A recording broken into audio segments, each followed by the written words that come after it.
Well, massive welcome to each and every one of you joining us today. I am Josh, and on behalf of Youth Business Tobago, I'm glad to kick off this YBTT Exim Bank 2025 workshop series with our first session, our first workshop, Digitizing My Business 2.0. And I said we had one, Digitizing 1.0, now we have 2.0 this year. It's going to be all about building on everything we did last year. So here at YBTT, we're all about building a sustainable future through entrepreneurship. We aim to empower young entrepreneurs and to build profitable and sustainable businesses. And today, you're going to be part of that journey. And speaking of making things possible, we simply have to give a huge shout out to our incredible partners at Exim Bank.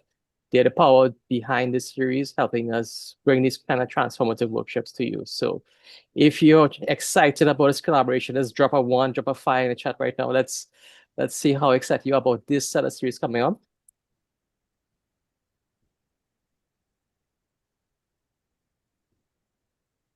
Nice.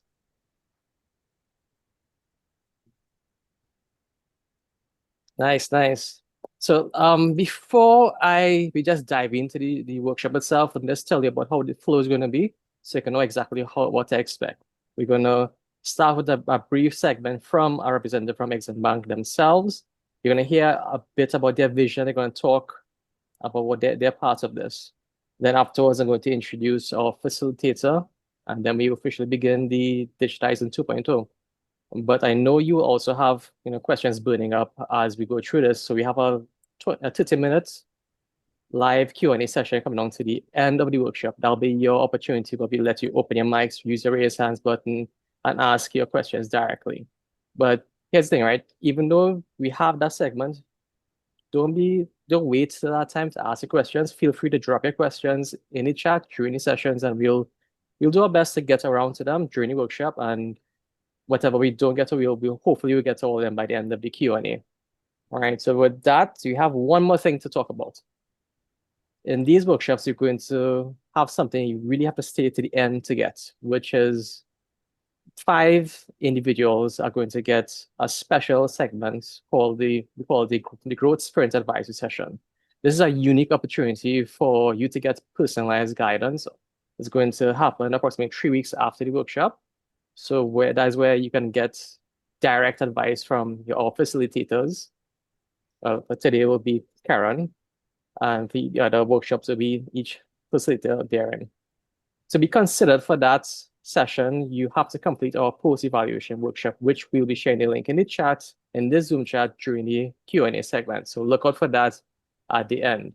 All right, so that's it for me talking. I want to introduce our partner from Exim Bank. I want to welcome Mr. Keegan Barrett, Marketing and Research Officer from Exim Bank. The floor is yours. Thank you very much, Josh. Ms. Dale Lachlan, Chairperson, Youth Business, Trinidad and Tobago. Mr. Cedron Collins, CEO, Youth Business, Trinidad and Tobago. Feature speaker, Mr. Keron Rose. Good evening, everyone. The Exim Bank is delighted to be a program partner for this Scale with Confidence workshop series, a timely initiative developed by YBTT to engage growth stage entrepreneurs with the knowledge and skills to overcome scaling challenges, engage with industry titans, and utilize insights gained to accelerate business growth to unparalleled levels. The Exim Bank is the country's official export credit agency.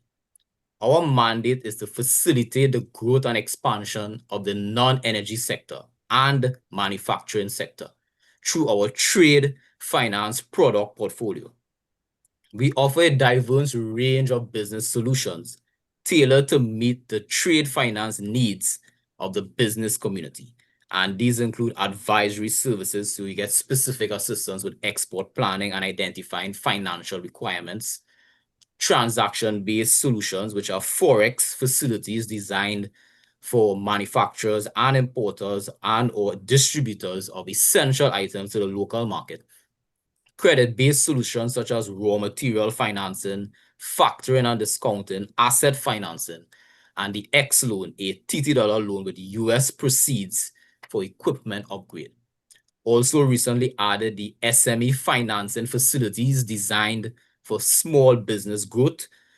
We have available a SME Forex window of up to US 50,000 USD per month through either Republic Bank or FCB to conduct business-related international purchases, as well as the lending facility of the Catalytic Fund, which provides a customizable financing solution designed to support SMEs at the various stages of growth. Apart from our core role as the premier trade finance agency, we firmly believe in the value of supporting capacity building initiatives aimed at accelerating business development and fostering the exporter's mindset among our local entrepreneurs. We are extremely happy to partner with YBTT and play a role in building the capacity of our non-energy sector businesses and entrepreneurs through this workshop series. Research scientists at the MIT Initiative on the Digital Economy, George Westerman, said, when digital transformation is done right, it is like a caterpillar turning into a butterfly. But when done wrong, all you have is a really fast caterpillar.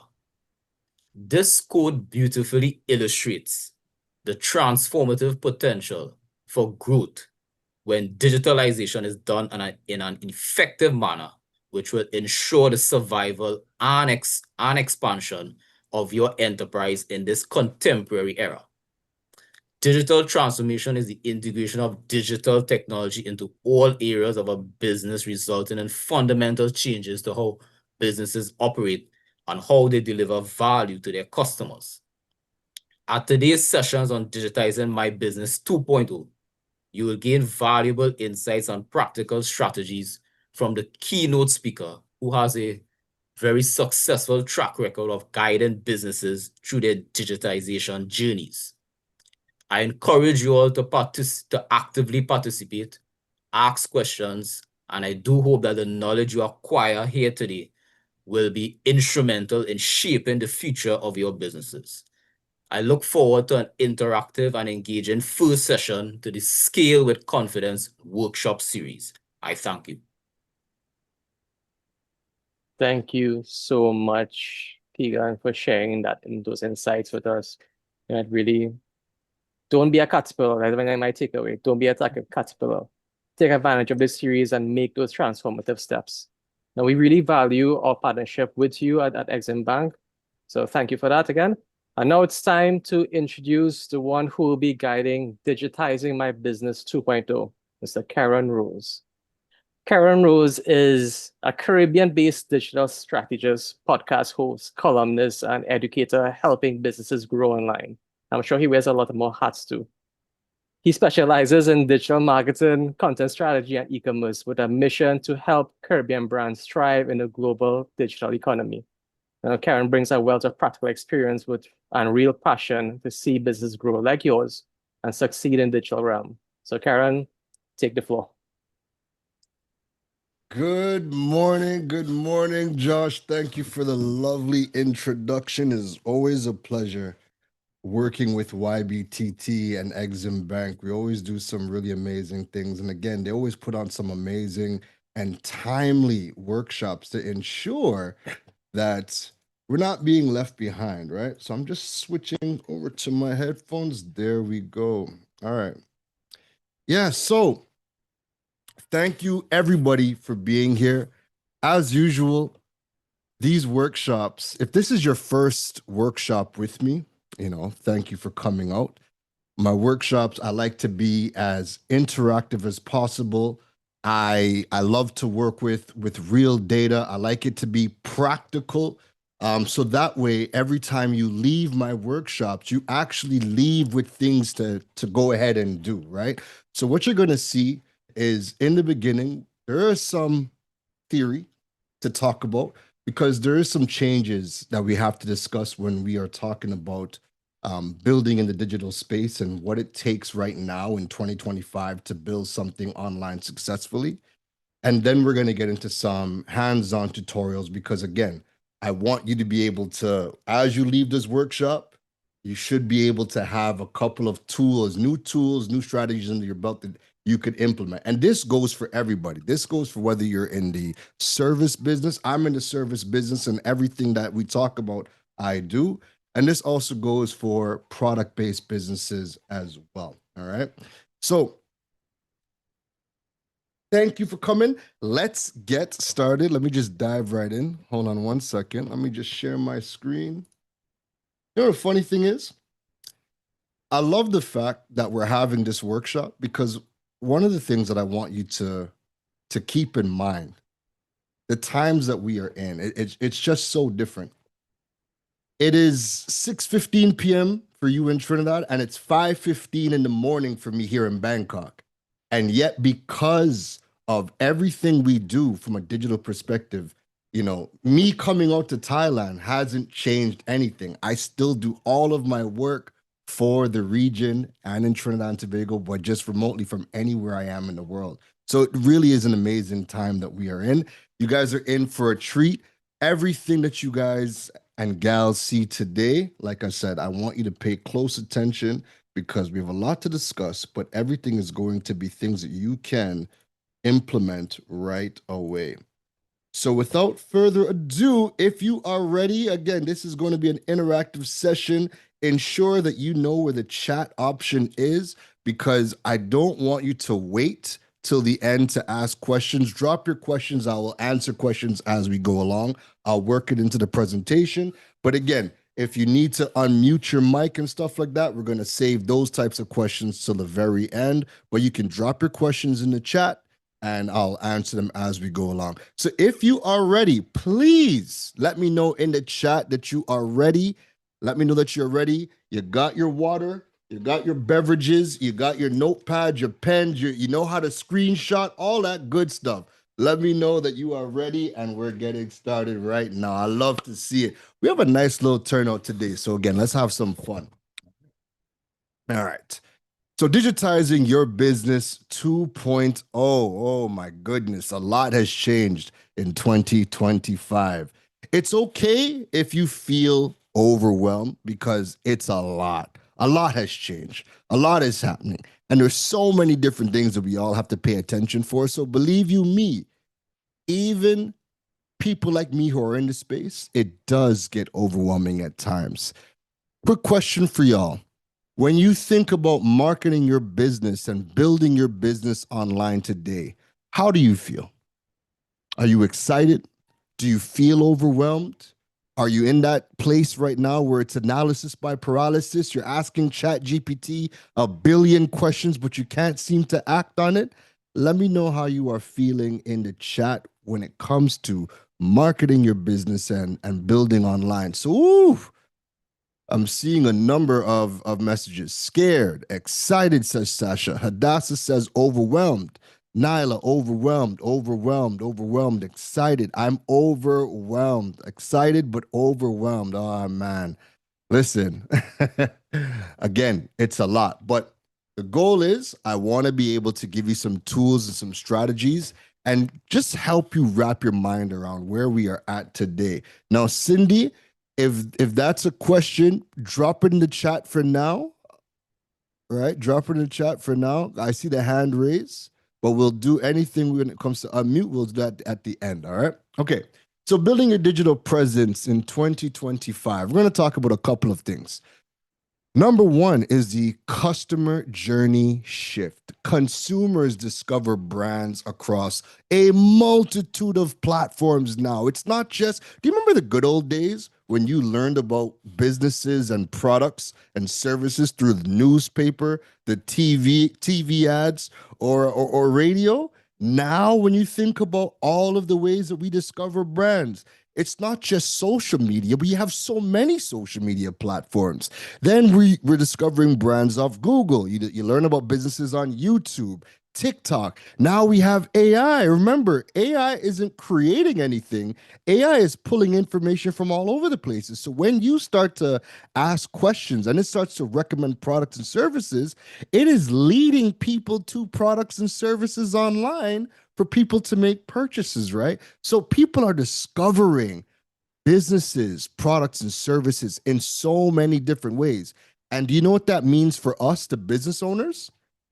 Think about yourself for 1 second as a consumer and think about all of the activities that you do when you are researching a product or a service before you make that commitment. Think about all the things you do, from the tutorials to the reviews to podcast episodes. Think about all the things that you do.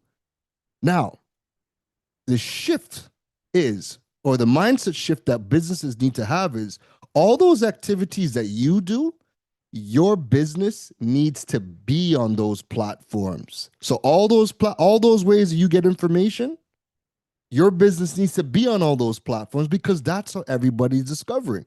If we're discovering businesses from podcasts, why doesn't your business have a podcast? Because you have an audience there. If people are subscribing to things like Google News, Apple News, have you thought to yourself, well, how can my business or brand, how do I get on a Google News or an Apple News? Again, there's so many different ways that people discover businesses. And for us as the business owner, we constantly have to think about, how do we get found on all of these different channels that people use to conduct their research, because that is how they go about making a decision to make a purchase. Okay?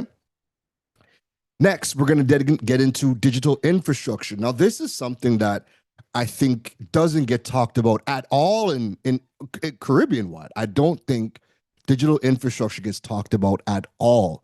And in order to build a digital presence, in order to be found, you need to have the infrastructure in place. And you need to understand why you have it in the first place. So most times when I work with businesses, they all they see is the outcome. Hey, I want to be found on Google, but they don't know how to be found on Google.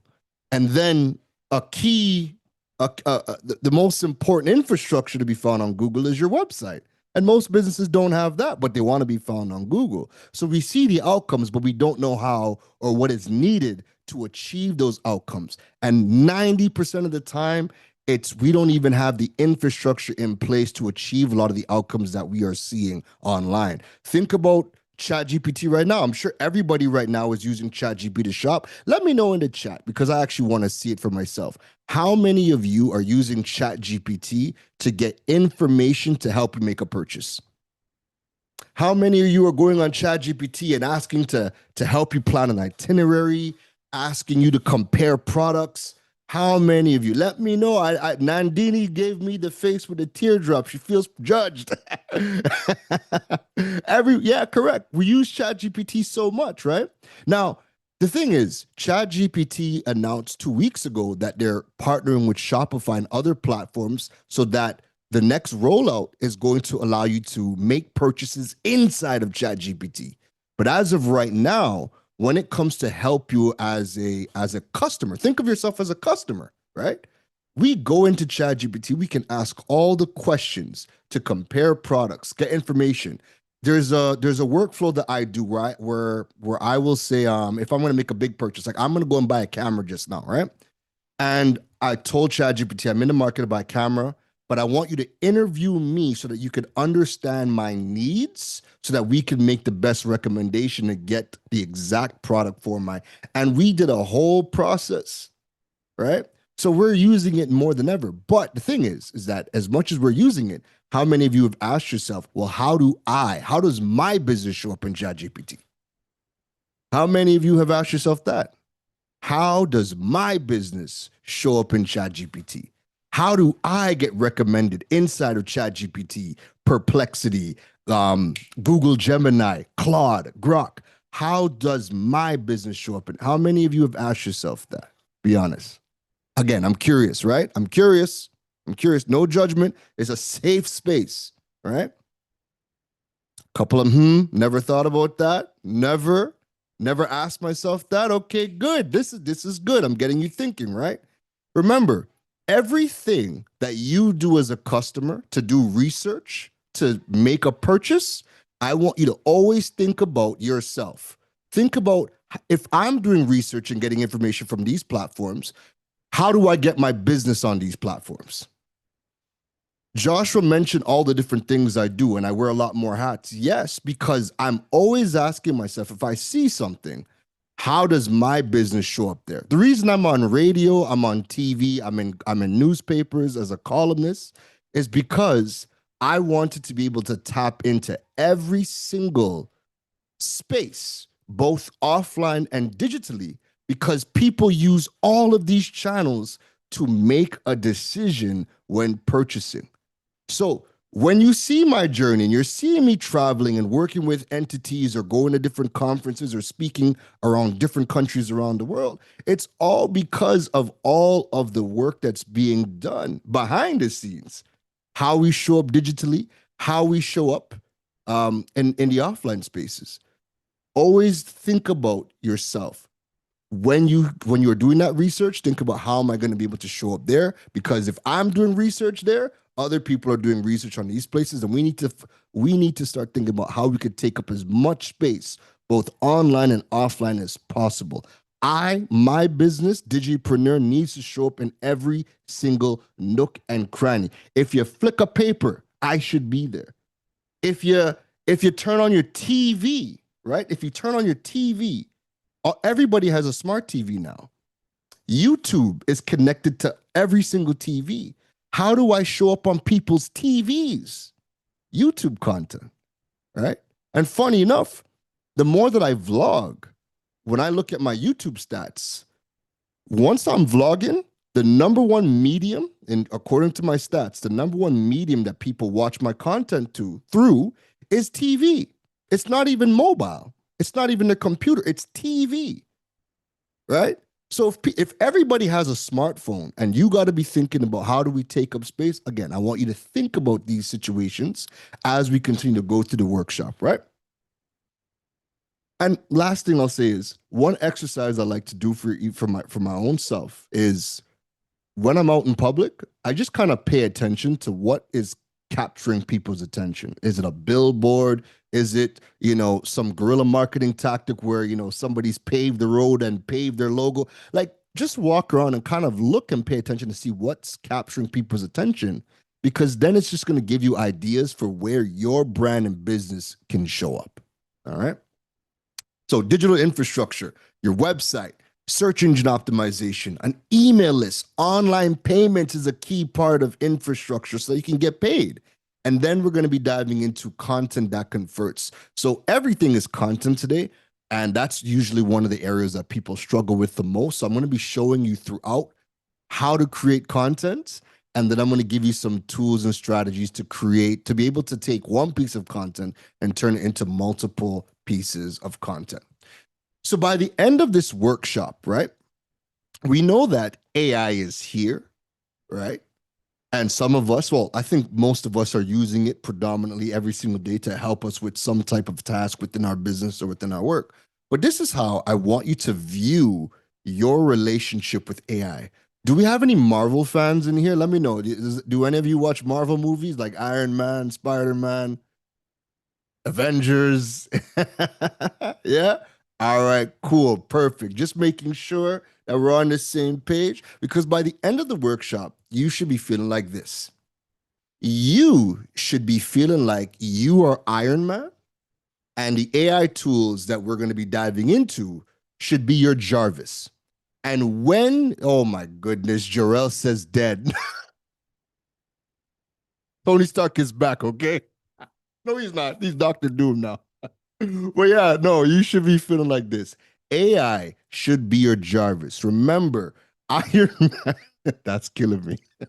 Iron Man, Tony Stark was a genius on his own, but Jarvis was able to complement him and do complex tasks that would take Tony longer to do.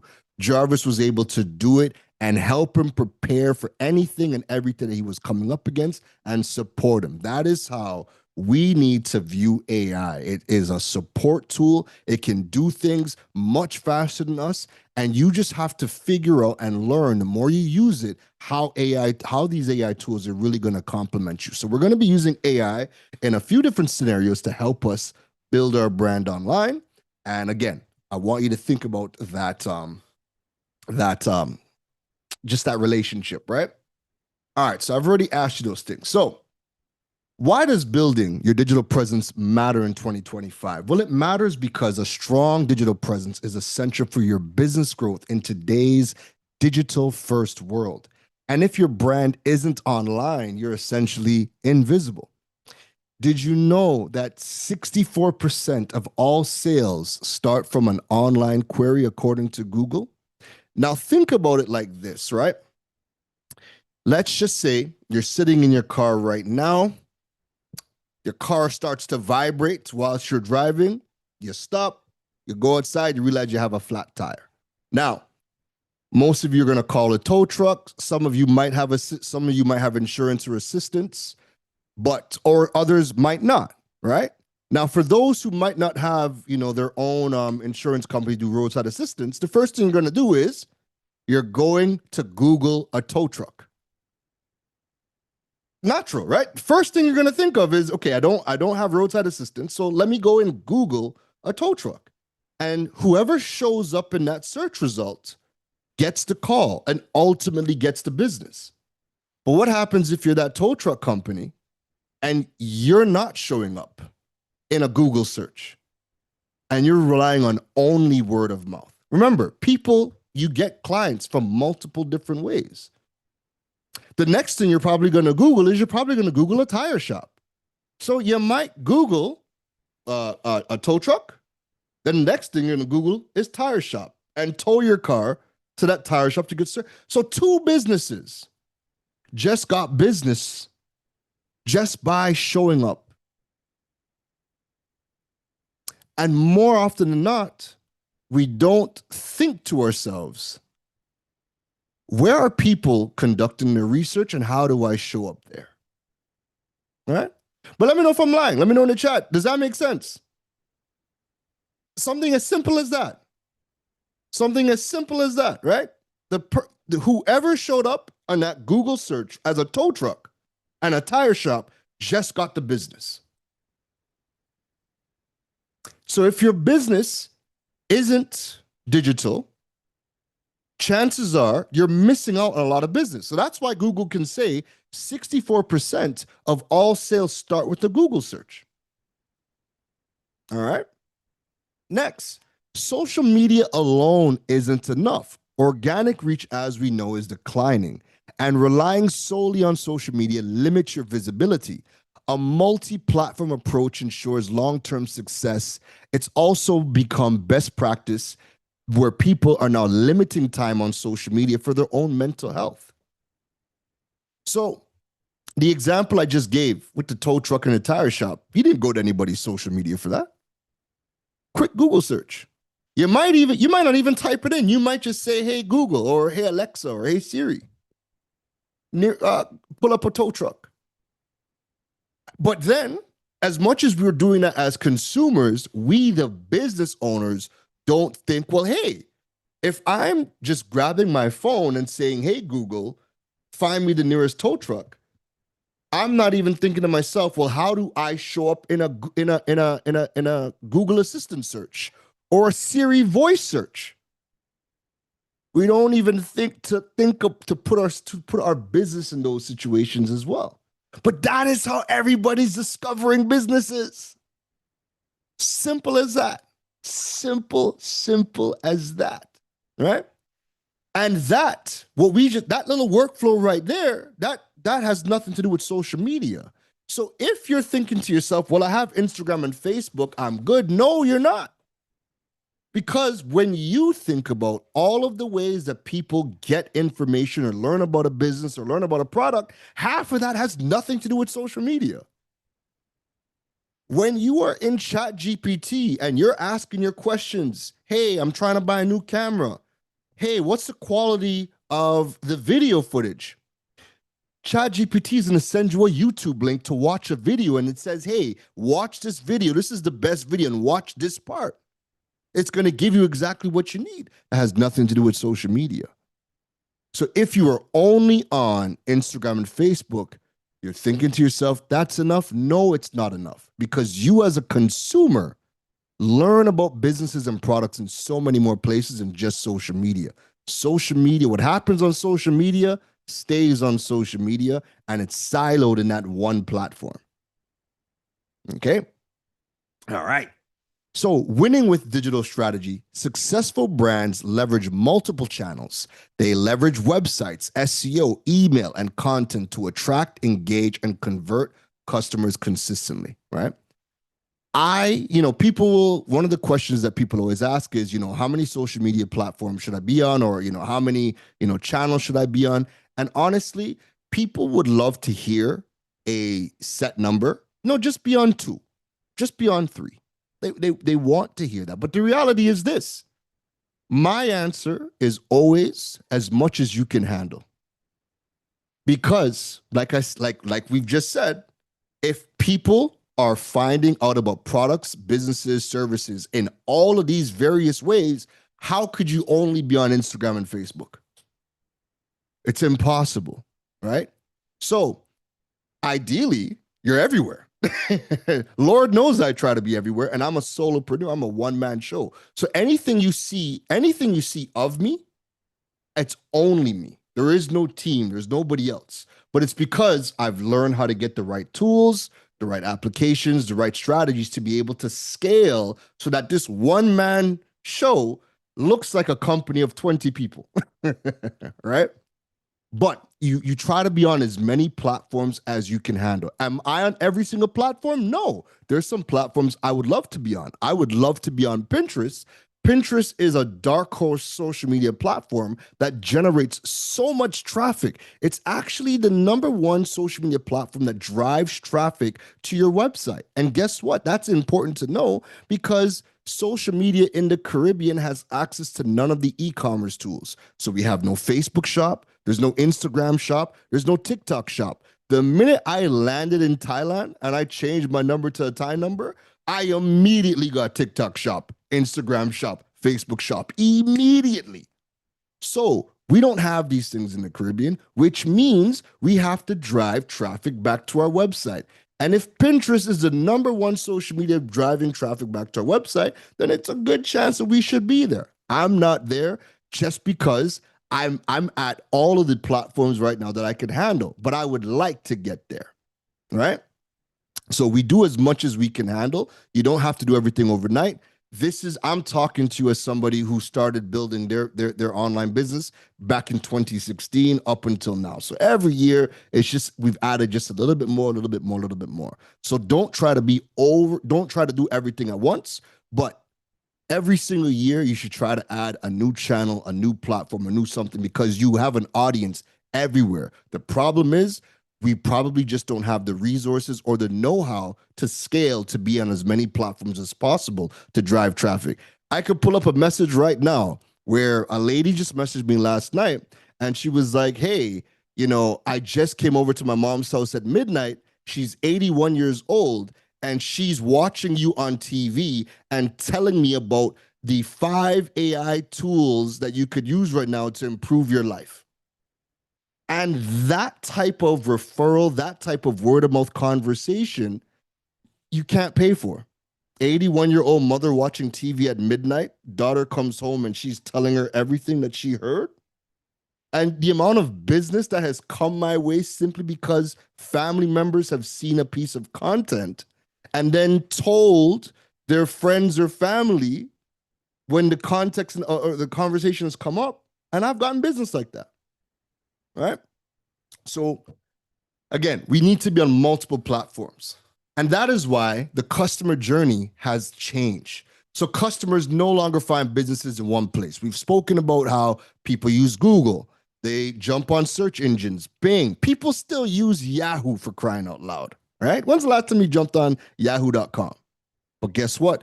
People are still using it. And when I look at my CRM every single month and I'm seeing where the customers are coming from, every single time I see Yahoo, I have to chuckle to myself because I'm like, I don't think I've clicked on yahoo.com this decade. But people still come, right? People still come. So even though I might not use Yahoo, Yahoo still brings me business. So, People are coming from a multitude of different ways. People are coming in from YouTube, right? So YouTube is a critical key piece of infrastructure. As long as you are using social media and you're making your videos, YouTube Shorts has expanded their YouTube Shorts from 90 seconds to 3 minutes. So every single video that you're posting on social media, you should be dumping it on YouTube, right? Even if you're not, and this is where business owners, I think, are struggling with YouTube. You're thinking about YouTube from a content creator's mindset. So you're thinking about, oh, I need to build followers. I need to build followers. No.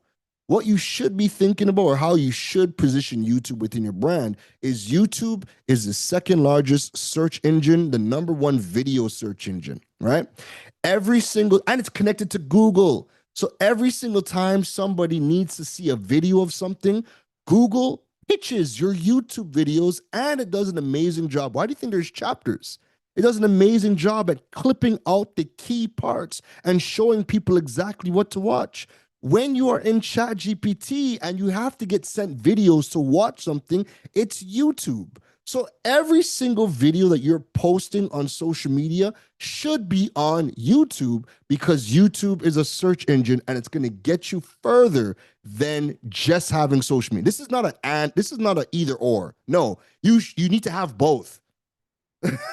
You need to have your videos on social media, but you should have your videos on YouTube, because YouTube has farther reach. There's also no shelf life. So let me ask you a question.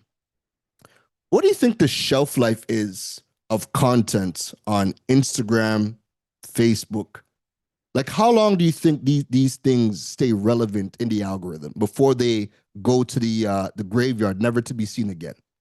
Marlon says 2 weeks. Kelly says no idea. I'm gonna butcher the name, but infinitely 24 hours a week or so. All right, perfect. Let me tell you, DJ. Yes, perfect. Thank goodness, DJ. All right, so Facebook and Instagram have a shelf life of 24 to 48 hours, meaning the bulk of your engagement is going to happen within 24 to 48 hours before it gets sent to the graveyard. And if your content doesn't perform well in the first 5 minutes, it's sent to the graveyard after 5 minutes. That's it. It's never to be seen again, right? But the best performing content for Instagram and Facebook is 2 days. X, aka Twitter, the shelf life for content is 18 minutes. After 18 minutes, it gets sent to the graveyard. LinkedIn is 7 days. After 7 days, that's pretty much sent to the algorithm graveyard. Pinterest is 30 days, right? And TikTok, if your content performs really well, it's about a month. But same thing, if it doesn't perform within the first 5 minutes, it's dead. It's sent to the graveyard. But when you create content on platforms that are connected to the search engines, so if I make a blog, if I do videos on YouTube, if I podcast, because Google has Google Podcasts and YouTube Podcasts, all of these things are connected to the search engine, so there's no shelf life for the content. Meaning, anytime somebody conducts a search and my content pops up, whether it's video, audio, written format, there's no shelf life. If somebody Googles it 10 years from now, that article, that video, that podcast will still show up in the results 10 years from now. And you guys know exactly what I'm talking about, because think about it. How many articles have you read online? You search for something, an article pops up, or you jump on YouTube and you see that this video, this article, this podcast was done years ago, but the information is still relevant. Think about that. That's every day. That's not social media. All right. Social media is not for that. Social media does not work like that. Social media is current affairs, current events. It's great to build community on. It's great for the short term, right? And that's why, social media wants you to be creating content, because they're trying to keep you in that bubble. Now, you need social media, and you need all the other things, right? You need all the other things as well. And it's that balance. So this is not an either or. This is not, if you have a website, you don't need this. Or if you have no, you need all. Because as consumers, we are everywhere and everything serves different purposes. So I look at it like this, right? All of the channels that I have. So I'm on radio, TV, newspapers. I podcast, I blog. What else do I do? Something else. But anyways, all of these things I do, they all have their own mission, right? They all have their own mission because they're going to pull in people from just different areas that the videos on YouTube is not going to reach the person who still picks up the paper. People often think that, oh, no one reads news articles anymore. No, they just change where they read it. Most people are now reading all the articles from social media. So when a media house publishes an article and pastes it on social media, that's predominantly where people get their news from. They're not buying the physical paper as much. We know that. But that's because there's so many more ways to get the same information. So people are still reading the news. People are still watching TV. I look at the data every day. When we live stream on CNC3 on our website, when people are watching CNC3 from Facebook Live or from YouTube Live, people are watching. Again, it's just that they're not all sitting in front of the TV, but they're still consuming content from all these different places, right? So we need to have these things in place. Podcast. Now, let me tell you something. There is a podcast for everybody. And if you think to yourself that, I'm in construction, it's a physical thing. I don't need a podcast. The thing with podcasts is that it's a space that allows you that if you are an expert or if you are really good at what you do, it is this space you can create where you could really share your knowledge and separate yourself from your competitors. Because at the end of the day, as consumers, we're all looking for trust factors. We all want to work with service providers or buy from companies that we know understand our problems, right? And one of the ways, and probably the number one way that people are separating themselves from the market is to showcase their thoughts and opinions and their expertise on topics.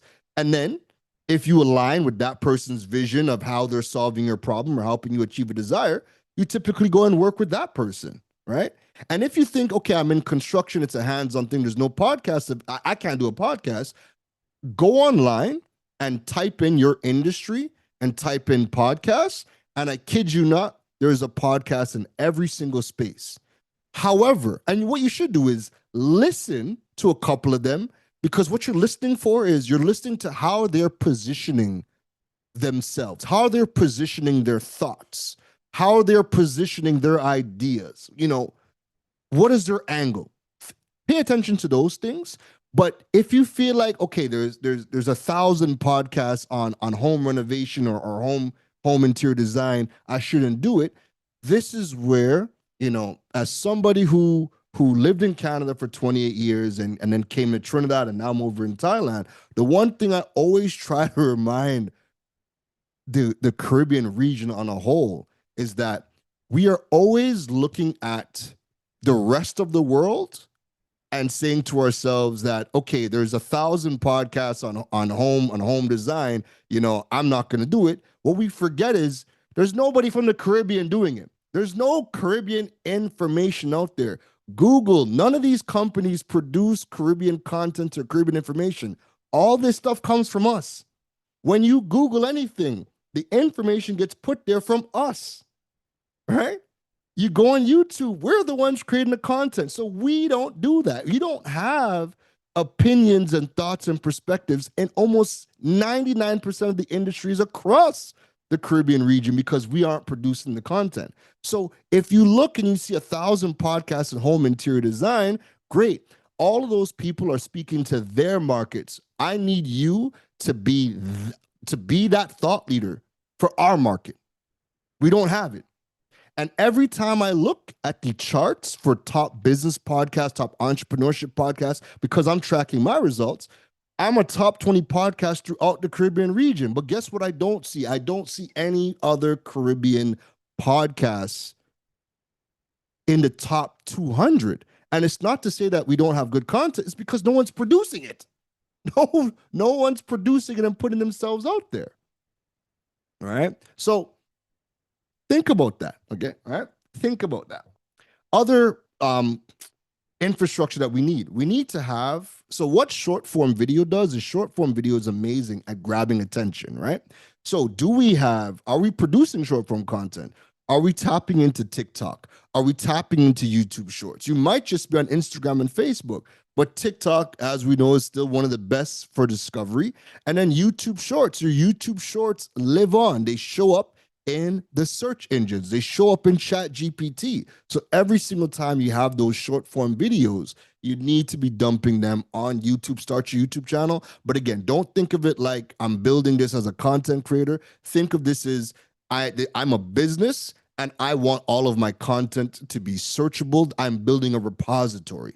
That way, when people are Googling something, we can show up in a search result or we can show up in a chat GPT session. Nabila says, why is no one producing the content and putting it out there in the Caribbean? What are the real reasons and barriers? Honestly, it's just a mental block. Just a mental block. It's just a mental block. Because everybody has a smartphone. You can start a blog for free. YouTube is free. The access to tools, we all have them already. The only thing stopping us is just a mental block.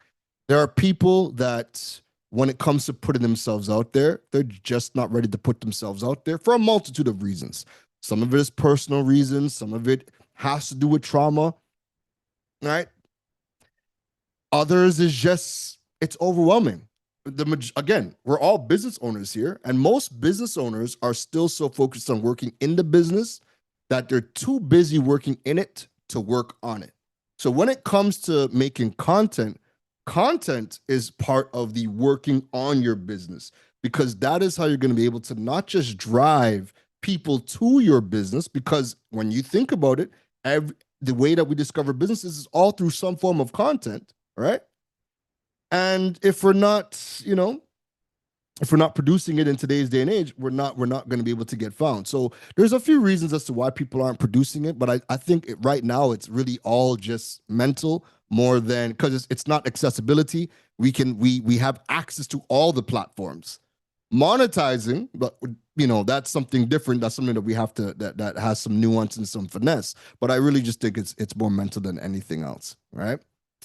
Let me keep it going. Online credibility. Are we thinking about how we build online credibility? Are we thinking about how are we getting customer reviews, testimonials? Are we thinking about capturing these things and getting them online? Fun fact, Google reviews is the #1 platform that actually has some real benefit. So if you have people that are dropping their reviews and their ratings on your Google reviews for your Google business profile, that actually helps you outrank your competitors in search. So a lot of times we're just getting reviews on Facebook and keeping it there, but there's no benefit to the reviews on Facebook, or no additional benefit, right? Sure, it's going to be able to show social proof, but there's no additional benefit. Google reviews not only get the social benefit part of it, but it also helps you to outrank your competitors when a Google search is being conducted. Affiliate marketing and influencer marketing. So again, we're talking infrastructure, right? We're talking, where do people find businesses? People also find businesses, products and services through affiliate marketing and through influencers. People that, already have an audience, and business owners can tap into those people's audience by paying them, by having a collaboration. But having the right collaborations when you're working with any of the content creators or influencers is what's key. That's ultimately what is going to drive that conversion, because at the end of the day, it doesn't make sense you're paying people for eyeballs and nothing converts, right? You want to pay the right person to tap into the right audience, so that there's a percentage, there's a chance of conversion, that you can have some kind of expectation for ROI. How else do we learn about businesses? Through things like this, webinars, virtual events. Not everybody here knows who I am, right? There's a lot of people, this is the first time they're hearing about me, seeing me. So people learn about businesses, products, and services through virtual events and webinars as well. And then last but not least, as always, word of mouth. Don't worry, I'll say this in case you guys are wondering. I will provide the slide deck for you, because I'm going to be going through, because I want to get to the tutorials. But I will provide the slide deck so that you have all this information after the fact, okay? Yeah, don't worry. I'm not going to leave you hanging like that, all right? Sasha says, question. Marcia says, question. How do you establish affiliate marketing for your online services business? There's a multitude of ways, right? There's a multitude of ways. So let's just say if you were selling an ebook, right? Or a book, you could sell those things on Amazon. Amazon already has a built-in affiliate marketing engine. So any products, any digital products you upload to Amazon already allows you. When you're uploading your products, it will ask if you want to be a part of the affiliate marketing program or the affiliate program. And once you select yes, then people are going to be able to make commissions off your product. And anybody that makes those recommendations, they'll get a commission. So Amazon does a lot of the heavy lifting for you. When it comes to your own thing, that's a bit of a deeper answer, because you're going to have to go and find the different tools that track commissions and stuff like that. But there are tools that you can connect to your website that would allow you now to have affiliate marketing, or depending on the platform. So like my online school, I use a learning management system called Thinkific. Thinkific, Teachable, Kajabi, they all have the built-in affiliate marketing tools. So it just makes it easy for me to set people as an affiliate. Once they register, I could set them as an affiliate, and then they're going to get their own unique link, and then they could distribute that. And once the sales come in, it's going to track the commission based on whatever I set it as. And then typically with those platforms, I would pay out commissions via PayPal. So once that affiliate marketer has a PayPal account, I could easily send the commissions directly to them. Right?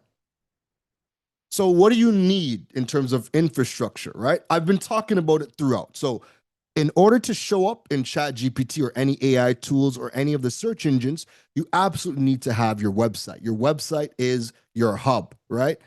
Google does not create information. They're simply a medium and a matchmaker. They connect people to the information. AI is connected to the internet, and it's also trained on all the data from the internet, right? So how does it get the data? Well, it's connected to the internet, right? So if you do not have a website and you're not creating content on your website, then the two biggest platforms that people use to get information to do research on products and services, the search engines like Google, Bing, and Yahoo, and the AI tools, ChatGPT, Google Gemini. If you don't have a website, you're not showing up in these platforms. Sure, if somebody Googles your name in ChatGPT, if you have a LinkedIn profile or something else, you'll show up in those spaces. Or if somebody's written about you, those types of things can show up. But the goal is, as a business owner, you want to be able to, if you're in an industry, right, you want to be able to show up for things that people are asking about. And Google, ChatGPT, they're pulling from the content. So you have to be able to produce the content on your website in order for the search engines and the AI tools to pull that information to serve it up to people when they're doing their searches on the search engines, or also when you are when people are doing the research on the AI tools, right? So your website is the fundamental thing that you need to show up in the most important aspects. If you, one, don't have a website, you're automatically disqualified. Two, if you have a website but you do not blog, then you're not going to show up, because people are not Googling your name. People search for things to help them with their problems or help them achieve their desires. You have to be creating content in order to be able to show up for things that people are searching for. You know what? Let me give you a quick example, right?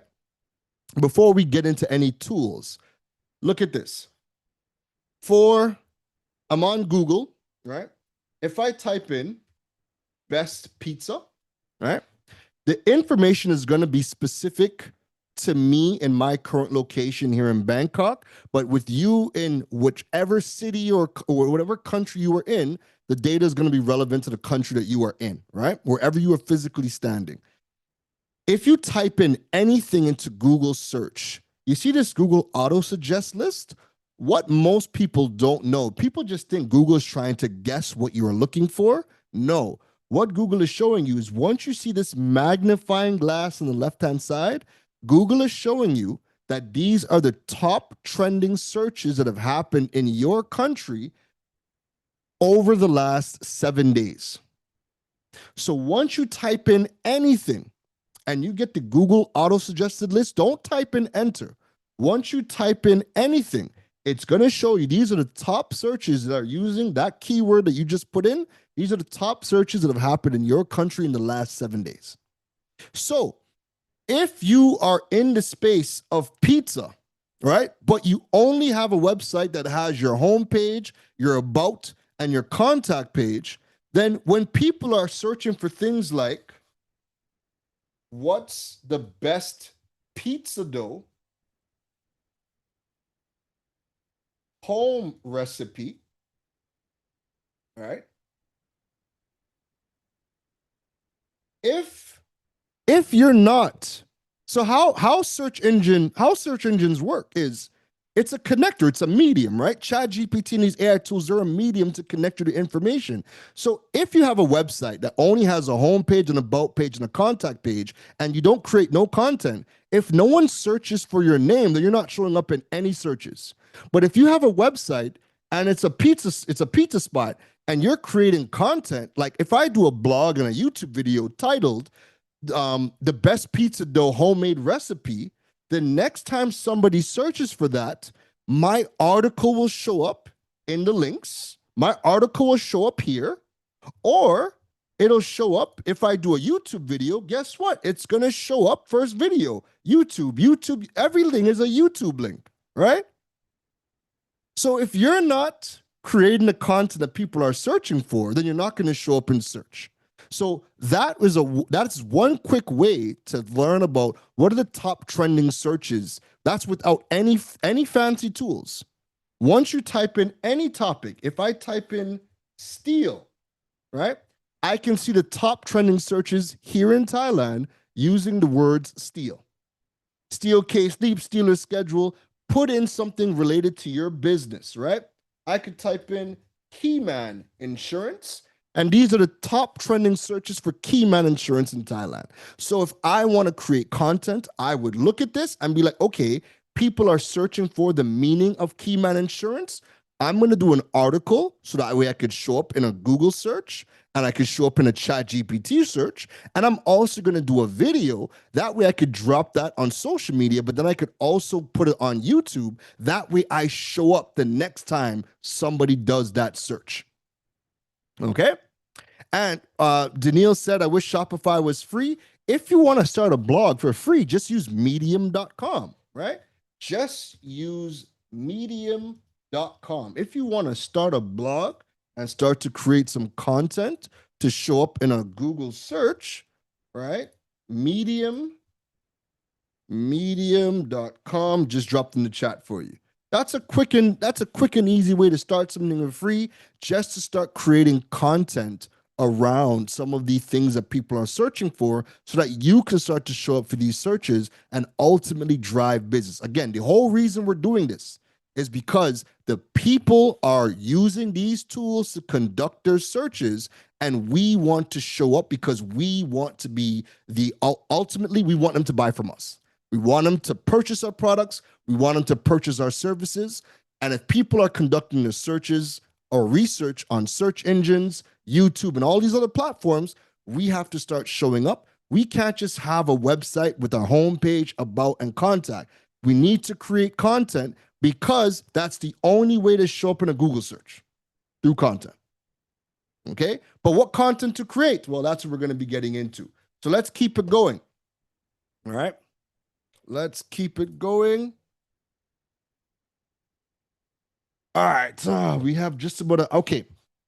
So what I want to do is a few of these things I've spoken about, but again, I'm going to be sending you the slide deck so you can see, because I want to get to my tutorials, right? But another thing that people use to show up and part of infrastructure, your Google business profile. Most of you might have a Google business profile. Some of you might not. Google business profile allows you to show up in a Google search. You can also put your photos, your products, video content. You could put those things on Google search. And that's going to allow you to show up in a Google search, Google Maps. But then people also don't add in the fact that you can now add Bing business places, right? So Bing Places, Bing Places, it's called Bing Places. Bing Places is basically what Google Business Profile is. Bing Places is for that. And if you sign up with Bing Places, they will allow you to take the same email that you signed in for Google Business, and they'll just import all of your data over into Bing, right? So Bing Places is the next one. And then thirdly is Apple Business. Apple Business, when you create an Apple Business profile, that is going to allow you to show up in all of the Apple ecosystem with your business. So the three things that you want is Google Business Profile, Bing Places, and Apple Business.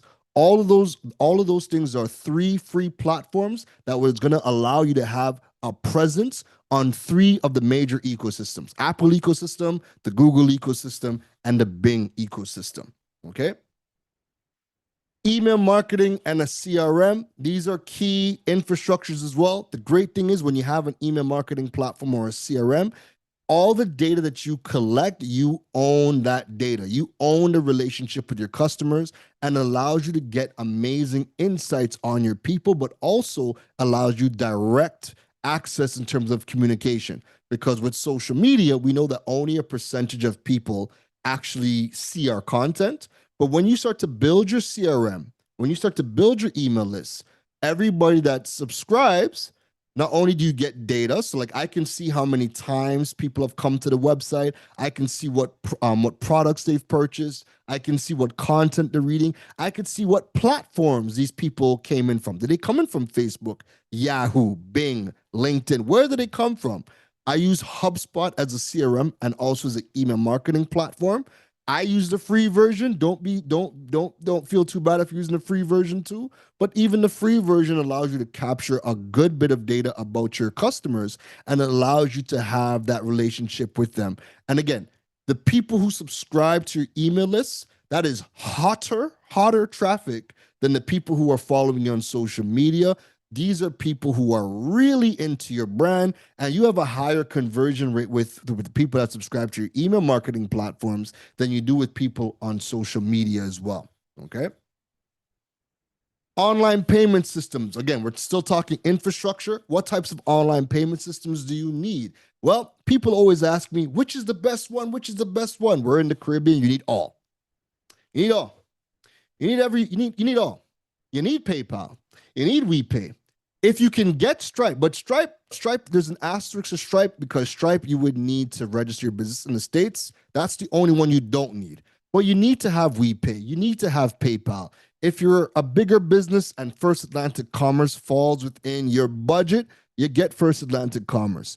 If you can set up something like a Wise account, the reason why, even if you can get a bank account outside of your home country, right? Especially for my people in Trinidad that need to be able to collect USD.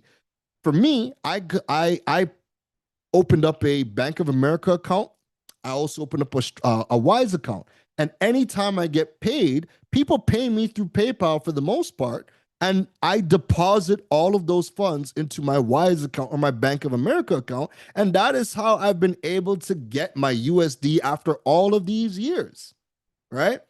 When I use WePay is cheaper, but WePay, the money goes into my Trinidad bank accounts, right? So you still want to have one of the things with WePay and First Atlantic Commerce, when you're using these regional payment processors, if you have any problems, you can get in contact with them. But then also people are able to use, like especially if you're in Trinidad, people can use their local links Visa debit cards and not just limited to credit cards. If you are using First Atlantic Commerce, WePay, even Paywise, I believe as well for Trinidad and Tobago, people can use the regular bank cards and pay you online. Again, that just opens you up to more people that are able to pay you. With PayPal and Stripe, people do have to have a credit card in order to purchase for you from online. Payoneer is another one of them as well. You want to have these platforms because something like Payoneer, you can also invoice people around the world, and people around the world can pay you via credit card, or if their banking system is connected to PayPal, they can just send you the money directly through Payoneer. Payoneer also does give you the option to get a MasterCard, a prepaid MasterCard, where you can keep those funds in USD, or Payoneer can wire the money back to your local bank accounts. But Payoneer is also a great way to get paid from platforms like Fiverr. If you're using Fiverr to get clients for your services. If you are selling on Amazon, so let's just say if you're doing Amazon affiliate marketing, you can receive your funds from Amazon through Payoneer as well, right? So to me, there's no such thing as better. They all have their purposes. I use all of them because all of them are used for different scenarios. So don't ever think about payment options as what is better. You might have a preferred one. Like, I would prefer you pay me through PayPal, because I would rather lose out. PayPal is 5.5% per transaction, but guess what? I get the US. We pay us 3.5% in TT dollars. So it's smaller fees, but what am I going to do with TT dollars? I want US, right? So I would rather people pay me through PayPal and I get the money in my Bank of America account, where I can actually do something with my money. So you might have preferred payment platforms, but don't make no mistake. You need to have all, because you never know when the situation is going to require you to use a particular form of payment. And let me tell you something. The one time as a business owner, you'll feel real sick when somebody wants to pay you and they can't pay you. You hear what I just said? You see, when somebody wants to pay you and they can't pay you, like, here, I have the money, but I can't give it to you. That has to be the sickest feeling. Why do you think I have everything? That happened to me once when I just started. Never again. I take everything. I take everything. I even take shillings. I take shillings. There's no form of payment I'm not accepting once it's digital. The digital shilling. I'm gonna have to try something. Anyways, that being said, you want to have everything. So let's get into the tutorial part, right? So first things first, I want to show you how to go about creating your own ICP, your own customer profile. This is where you really want to pay attention, okay? We're going to be creating our customer ICP. Now, the reason why this is important is because we need to know who we are talking to, okay? So some of the tools that we're going to be using a tool called Answer the Public.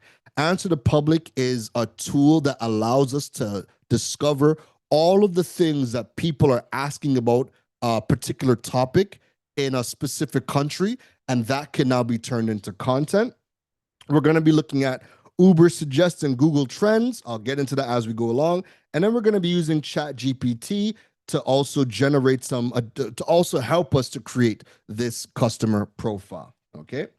So what we are going to do is first, and you can do this on the free version of ChatGPT as well, okay? So what we're going to do is, let me just get my prompt. Hold on.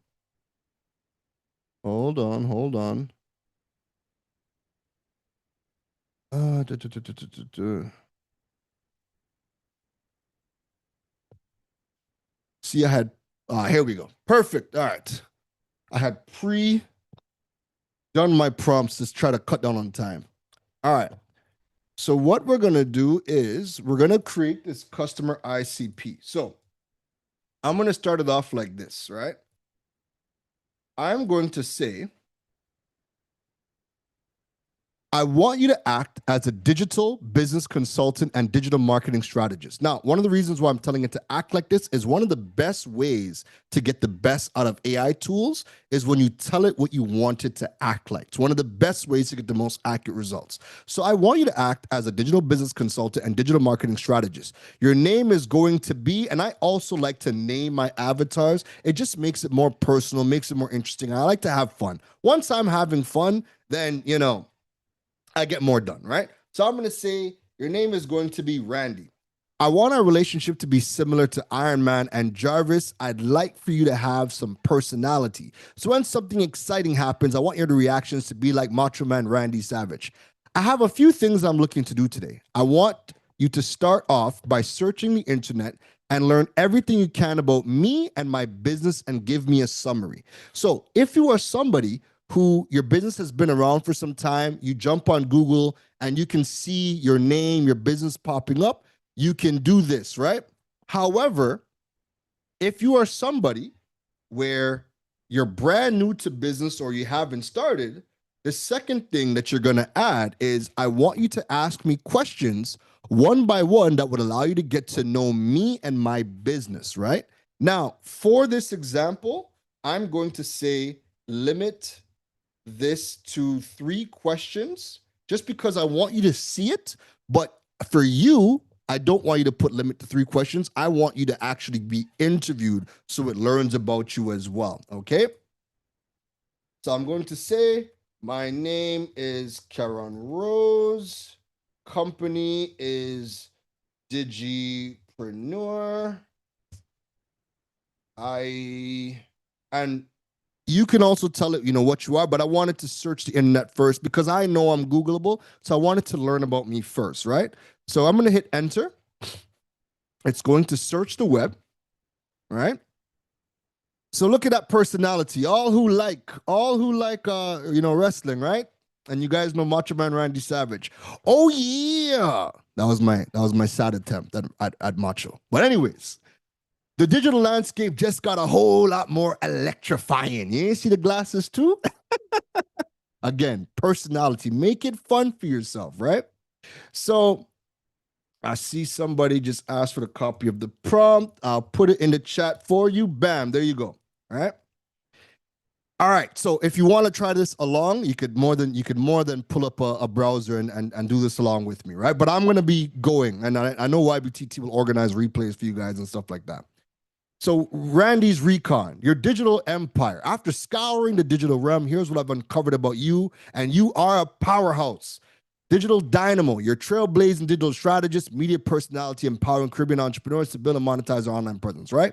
So it gives me a breakdown as to who I am. Cool. Ooh, global guru. I love it. I love it. Currently based in Bangkok, Thailand, you exemplify the digital nomad lifestyle, demonstrating how to run a lean, location independent business.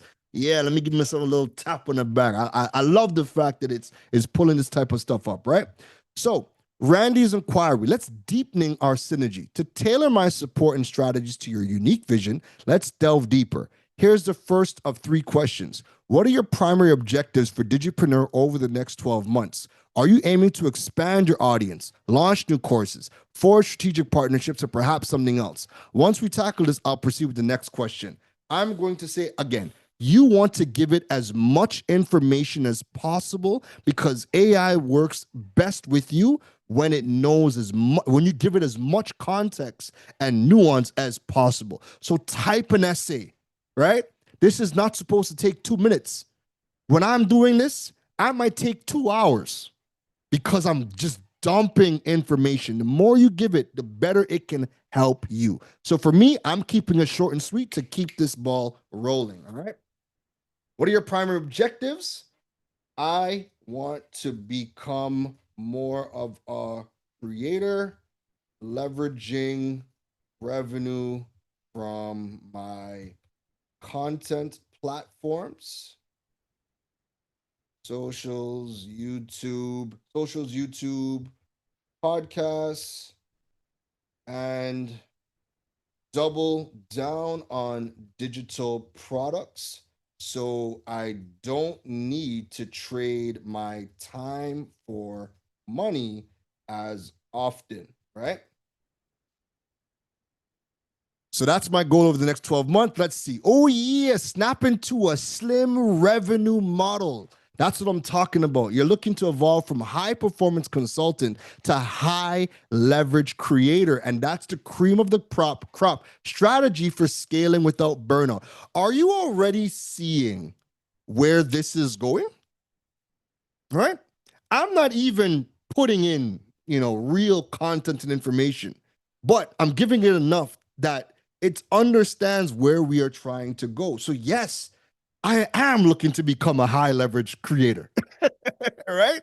I am looking to become that. So Randy's breakdown, you're shifting towards creator-first identity, focusing more on YouTube, podcasting, socials as your primary revenue engines, digital products at scale, selling courses, templates, guides, memberships, repeatable income, less time trade, reducing one-on-one time commitments. So you can say, oh, no, no, no, the digipreneur don't do that anymore, brother. I'm going to tell somebody that. Don't do that anymore, brother. Anyways, we're going to build a creator-powered digital ecosystem that earns while you sleep and travel with you across borders, time zone, and currencies. Again, I say, think about what you know about me so far and how my life is set up. Do you see how amazing that is to have this level of companion working through everything with you? This is exactly where I'm trying. This is actually where I'm trying to go, right? So for me, again, this is something that when I'm actually sitting down and pouring into this, I know the results are good. I know the results are good, but I want you to see this so that you understand how amazing these tools have gotten. Okay? And when you can get creative with how you use these tools, the results are amazing. So, question number 2, what are your strongest performing content platforms right now in terms of audience size, engagement, platform name, approximate size, engagement? Oh my, that's a lot for me to say right now. So I'm just gonna put in my podcast TV segment, Digipreneur. Oh my goodness. Radio, news column,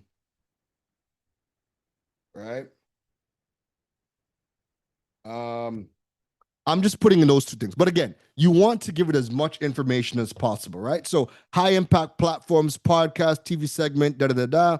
Final question, are of all your digital products or ideas, which ones have the highest earning potential? Feedback so far. Right now, my workshops are the biggest revenue generator, but I have to trade time for money. I want to flip it so my digital products, courses are the main revenue driver, so I can do less workshops and have more free time. You have to understand, when you're doing these things, you know where you're going, right? You have an idea. So you want to give it context. You want to give it as much. Even if you don't know what the final destination looks like, you want to give it as much context to help you work through these problems with you, right? So the digipreneur is going digital dominator. That's the kind of pivot that separates the consultants from the kings, service providers from the system builders. And let me tell you, you're on the cusp of something legendary. So workshops equal money. King of the ring, live, high impact, but tied to time. You're on stage every time money is made. Desired state, digital products, automated breadwinner. Courses, toolkits, replays, templates, membership, scales globally, sells while you sleep in Thailand. Okay, what's next? Now that I've got the 3 key pillars, here's what Randy's cooking up: strategy, revenue ladder, platform priority, course launch. But first, let's knuckle up. Do you have any courses uploaded so far? So, okay, you could work through that, right? But what I want to do is, because I said we want to create that ICP, I'm going to say this. I'm going to say, and I'm going to put this prompt in the chat. I just put the prompt in the chat. I'm going to say, we will be building our customer ICP. I'll be providing you with a series of data inputs for you to analyze in order to create the ICP. All right, so I'm going to hit enter. So what I'm going to do, right, is we're going to start to grab some data. So the first thing is, I want you to go over to answerthepublic.com, right? And I'm going to put this in the chat for you. Answer the Public, right?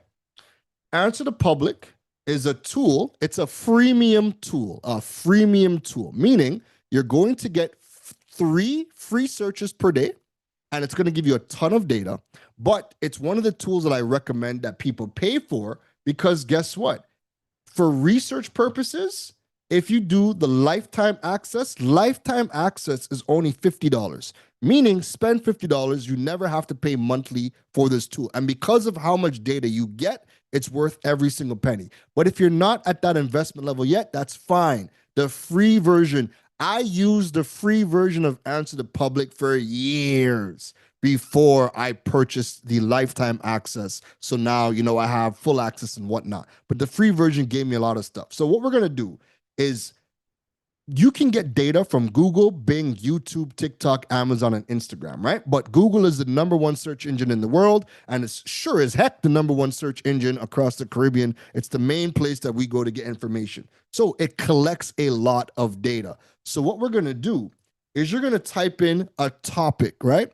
You want to make a list. You could write down your list or open up your phone and make a list. You want to write a list of all of the topics, the ideas. You want to have a list of things that are happening within your industry, top types of products, maybe even your competitors, some key terms. So you see how in insurance, I put in key man insurance, and I wanted to get, what are people in Thailand searching for key man? Things like that, core things within your business. If you're a baker, you should be putting in the types of products you sell, like bread, cake. Watch and see what's going to happen. I'm getting ahead of myself. I'm getting excited again. Let me calm down, right? So you're going to put in the topic related to your industry.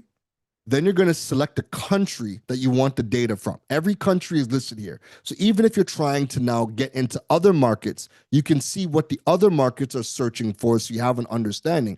Or if you're not getting some good data from your country, go and find another country kind of similar to yours. And that data can also help to inspire you for what you need to go ahead and create. So I'm going to keep it at Trinidad, and I'm going to put in somebody quick, give me their industry. Somebody quick, give me their industry.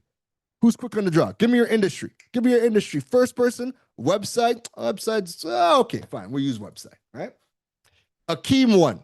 Akeem snuck in website. I'm going to use website, right? So I'm going to put in website. Now, when I put this in, understand what's happening. Answer the Public is going to search the Google data set, and it's going to search for every single question and query that people in Trinidad and Tobago had about websites over the last 30 days. It's showing you the data in 30-day increments, right?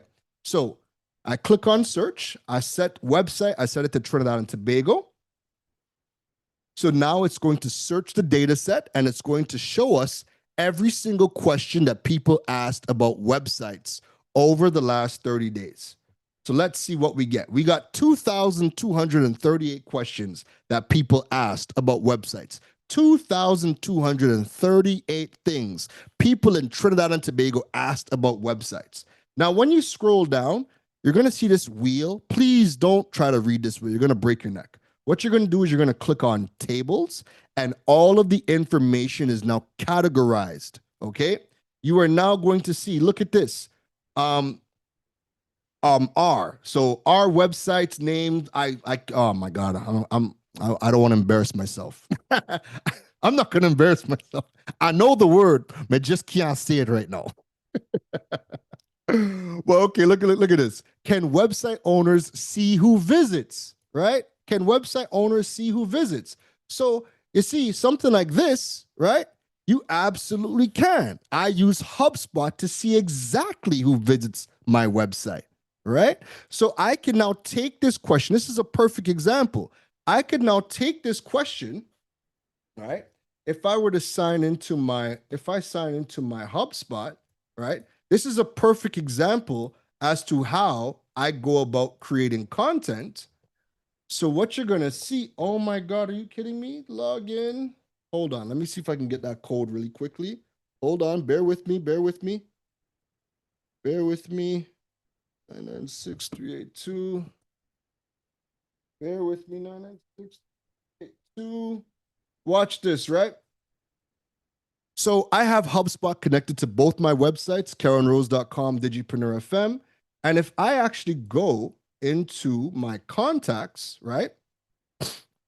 I can see everybody who has subscribed to my website. I can see everybody who has subscribed, but then guess what? I can see where did they come from. This person came from LinkedIn.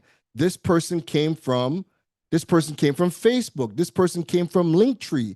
This person came from LinkedIn, Google. I can see, look, Bing, right?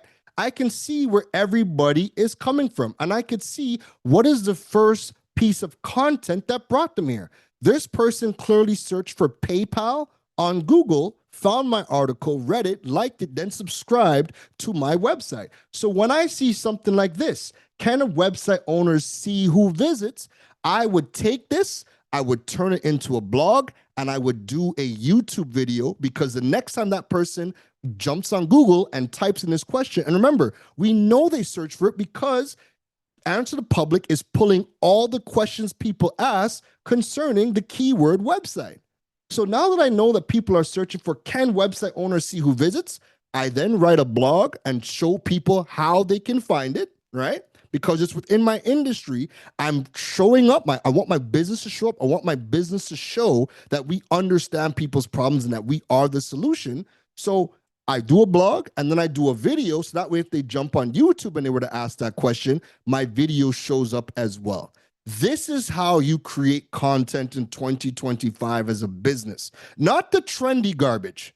You search for all the things that, look at how 2,238 questions people in Trinidad asked over the last 30 days about websites. That means you have 2,238 pieces of content to create. That's what that means. So what you're going to do, right? And again, you could even download, like if you hit download CSV, and you could do this on the free version, it'll download all of the questions, it'll download everything, and it'll save it as an Excel document, okay? But I'm watching the time, so I'm gonna kind of speed up. So what you can do, right? You can download the Excel document, and you could actually load that into ChatGPT, right? I'm just rushing, so I'm just going to grab a screenshot of this, and I'm going to put this into ChatGPT, right? And what I'm going to say is, this data is from Answer the Public. I want to build an ICP around people searching for websites. Okay. Now, an ICP, any product or service that you have, if you have multiple products or multiple services, chances are the ICP is going to be different for every single one of those things, right? Now, I'm creating something specifically for websites because I know the people that are searching for websites. I'm a digital strategist. I could talk websites, e-commerce, social media. I could talk search engine optimization. I could talk a variety of different things. But the people searching for websites are going to have very particular questions. So I want to create an ICP around the people who are searching for questions. That way I know how to target them. I know what type of content to create. So I just grabbed a screenshot of all the questions, or a bit of the questions that they were asking, right? I want to build an ICP around people searching for websites. This is data from the last 30 days of people searching for websites in Trinidad and Tobago. And what I'm going to do is I'm going to grab one more screenshot just to give it some more context, right? I'm going to grab one more screenshot. Usually I would just download the Excel file and just upload it, but I'm just trying to, save some time. So I'm just grabbing the screenshots and dropping it in here. But again, you could do that as well, right? Grab the screenshots, drop it in there. This is data from the last 30 days of websites. I'm going to say, analyze this image and tell me what you have learned about the audience. And after that, I'll add another image for data. So watch what's going to happen. It is going to analyze all of the questions that I just gave it, right? And I'm asking it, what have you learned? Because now it's going to be, again, it can tell you what it's learned because of the questions that people have asked and the types of questions that people have asked. So let's take a look. Digipreneurs on a mission, reminding pure gold from these search insights. Analysis, Trinidad website search behavior last 30 days. First things first, they're curious, not confident. Questions like, can website owners see who visits? Can website detect screen recording? Can website track location? Insight, there's a privacy and control gap. People are unsure of what websites can do, indicating low to medium digital literacy, especially around analytics and tracking. Are you seeing how crazy this is? Right? Now, if I'm going through this, I can deduce a lot of this stuff because you're going to be an expert in your space, but there's going to be things that you just don't see. There's going to be things that you just don't see. But now that I have Jarvis, because I'm Iron Man, now that I have Jarvis and it's analyzing, I could now look at that and be like, okay, cool. Now I can make more strategic decisions and I can now refine my strategies, right? You only get this level of good input if you yourself are creative with how you are using these tools. So the better information that I get back is the better information that I can now give it and refine my strategies. 2, they want to make money but don't know how. Can websites make money? How websites make money? How websites owners earn money? Big demand for monetization education. These are side hustlers and future digital creators trying to figure out how to turn traffic into cash. Again, and it keeps on going. Look at all of these insights, right? All of these insights that you get. But again, we're building our ICP, so I'm going to get some more information. So I'm going to switch over to a tool called Ubersuggest. Ubersuggest is another freemium tool. So again, it's going to give you 3 free searches.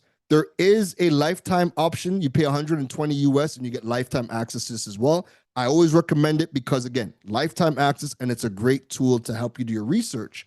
What I'm going to do is I'm going to put website inside of here, and I'm going to switch this to Trinidad and Tobago, and I'm going to search, and I want to see what type of information I can get, right? And the most important thing is I like to get the age range of information from these platforms. So what Ubersuggest can do is when you put in a term, remember, Google is collecting all of our age data, location data, everything, right? So Answer the Public and Ubersuggest are both owned by the same company, Neil Patel Digital. So this tool allows us to get the age ranges of the people searching for terms. So even if I were to type in something like roti, right, in Trinidad and Tobago, I can see the age ranges of the people Googling roti in Trinidad and Tobago. 42% are between the ages of 25 to 34, 42% 35 to 44. Then we have 10% 18 to 24. Put in anything. You could put in insurance, right? Any term, anything that you put in, you're going to get data on that specific term. You're going to get search volumes. You're going to get the age ranges. So look at this. For insurance, 42%, 25 to 34, 28%, 35 to 44. Why do we need to know the age ranges of the people who are conducting these searches? We need to know them because when you're doing ads, how do you get information on people's ages? When most times people are just putting in 18 to 65, male and female, and we're going to target all of Trinidad and Tobago or all of the Caribbean or all of Jamaica. But that's not how targeting works. You can't target everybody, right? You need to know the age ranges. So now that I know that the bulk of people searching for insurance over the last month are 25 to 34, the content I create is going to be reflected to people in that age bracket, right? And similarly, if I wanted to target people 45 to 54, the content and where I put the content is going to be different. It could never be that I create the same content to target 18 to 65 because the people who need insurance at 25 to 34 are absolutely, the needs are very different from the people at 45 to 54, right?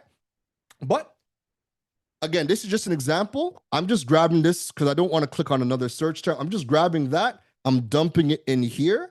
And I'm going to say this is the age range of the people searching for, I'm just putting in website. Again, this is just an example, right? You would take this and use this for you would do the same thing and do your own thing, right?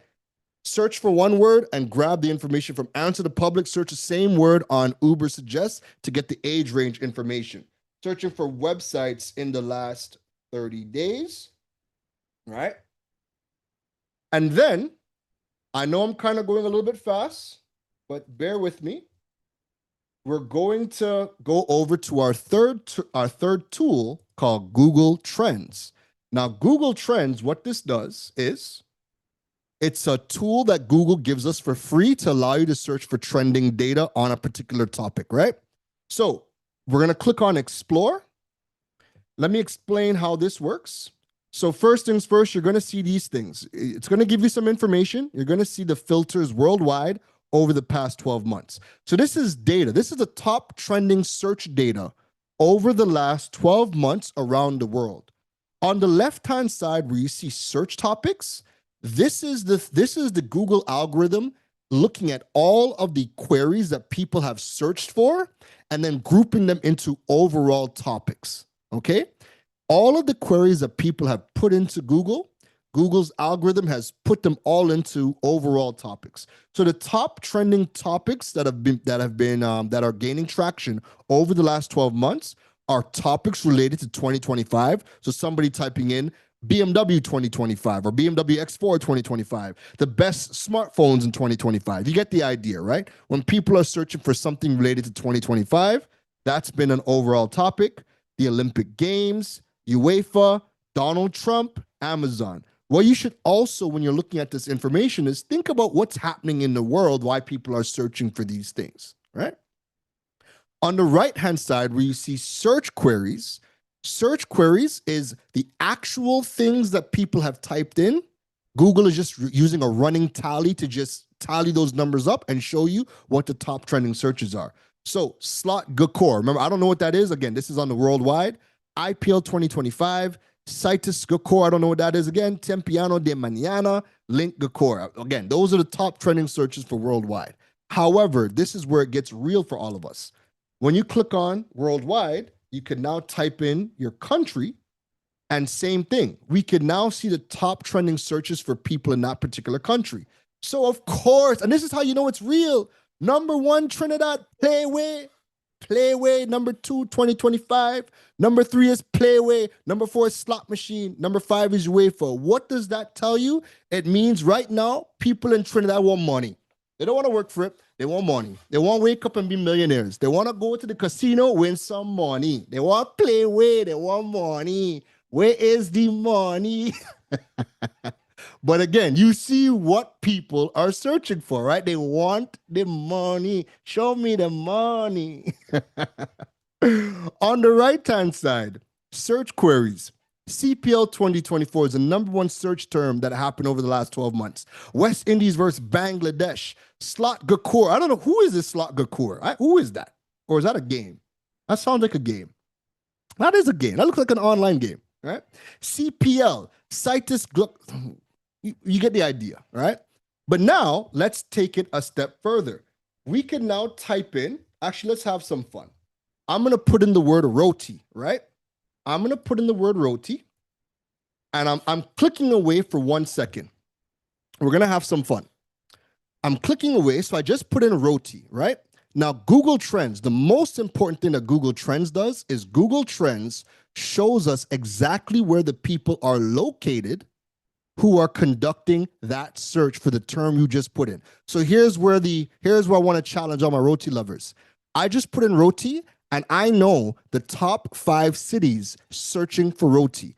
What do you think is the number 1 city in Trinidad searching for roti right now over the last 12 months?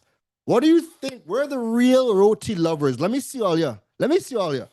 Where is the number 1 city searching for roti in Trinidad and Tobago right now? I see in San Juan. I could never say that. I still say San Juan. I remember the first time I came to Trinidad, I told them I'm going to San Juan. They said, I don't know that. What do you mean? And you could believe when I heard the Quasi and I was looking at the Cross X. I remember telling a Maxi guy, I'm going to the Cross X. The man was like, what? Now. South for sure. Diggle Martin. Let's see. Let's go. We scroll down to the first things first. You're going to see interest over time. What this graph shows you is what has been the search volumes throughout the entire year, which of course is you want to know that because you want to see when is the time periods where people are searching for those products, especially if you have seasonal products. When I put in Soca, it's only skyrocketing during February. The rest of the year it's dead, right? So you want to know the search volume. But if we scroll down, look at this sub-region. Number 1 city is Diego Martin, searching for roti. Number 2, San Fernando. Number 3, Port of Spain. Number 4, Tunapuna. Number 5 is San Juan. But if you were to change that from the past 12 months, and we go from, look, you can have the past hour, past 4 hours, the days, 7 days, 30 days, 90 days, 5 years from 2004. Let's just say I want to get the past 30 days. Now it shifts to Princestown, Port of Spain, San Juan, Pinal, Tunapuna. So we can see exactly where the people are located conducting that search. Why do we need to know that? Because if you are doing ads and you are targeting people, targeting 18 to 65, all of Trinidad and Tobago is not the way to go. That is how you waste your ad dollars. What you need to be doing is 3 things when you are creating ads. 1, you need to do the research first. Who are we talking to?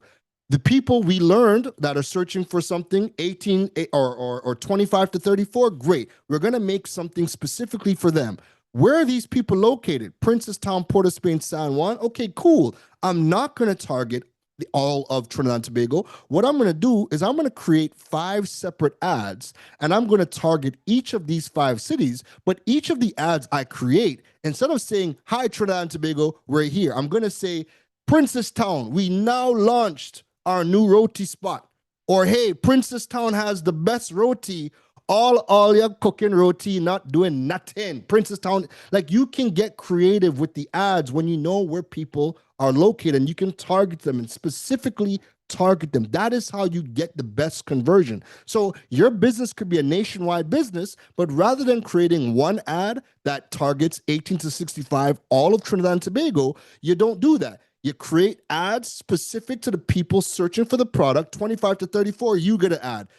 55 to 65, you get an ad. Where are these people located? We're going to create 5 separate ads and target each of these cities. And then we're going to look at the performance and see how the ads are performing. The ones that are not performing, we just stop. And the ones that are performing, we allocate more money to those performing ads. That is how you do ads. That is how you do ads. How anybody is doing a social media ad or a Google ad or any ad and no data is insanity. Because, well, I know it's insanity because I work with everybody. That's pretty much what they do. 18 to 65, Trinidad and Tobago, target everybody. But we're in business, right? And if you're talking to everybody, who's going to finish it for me?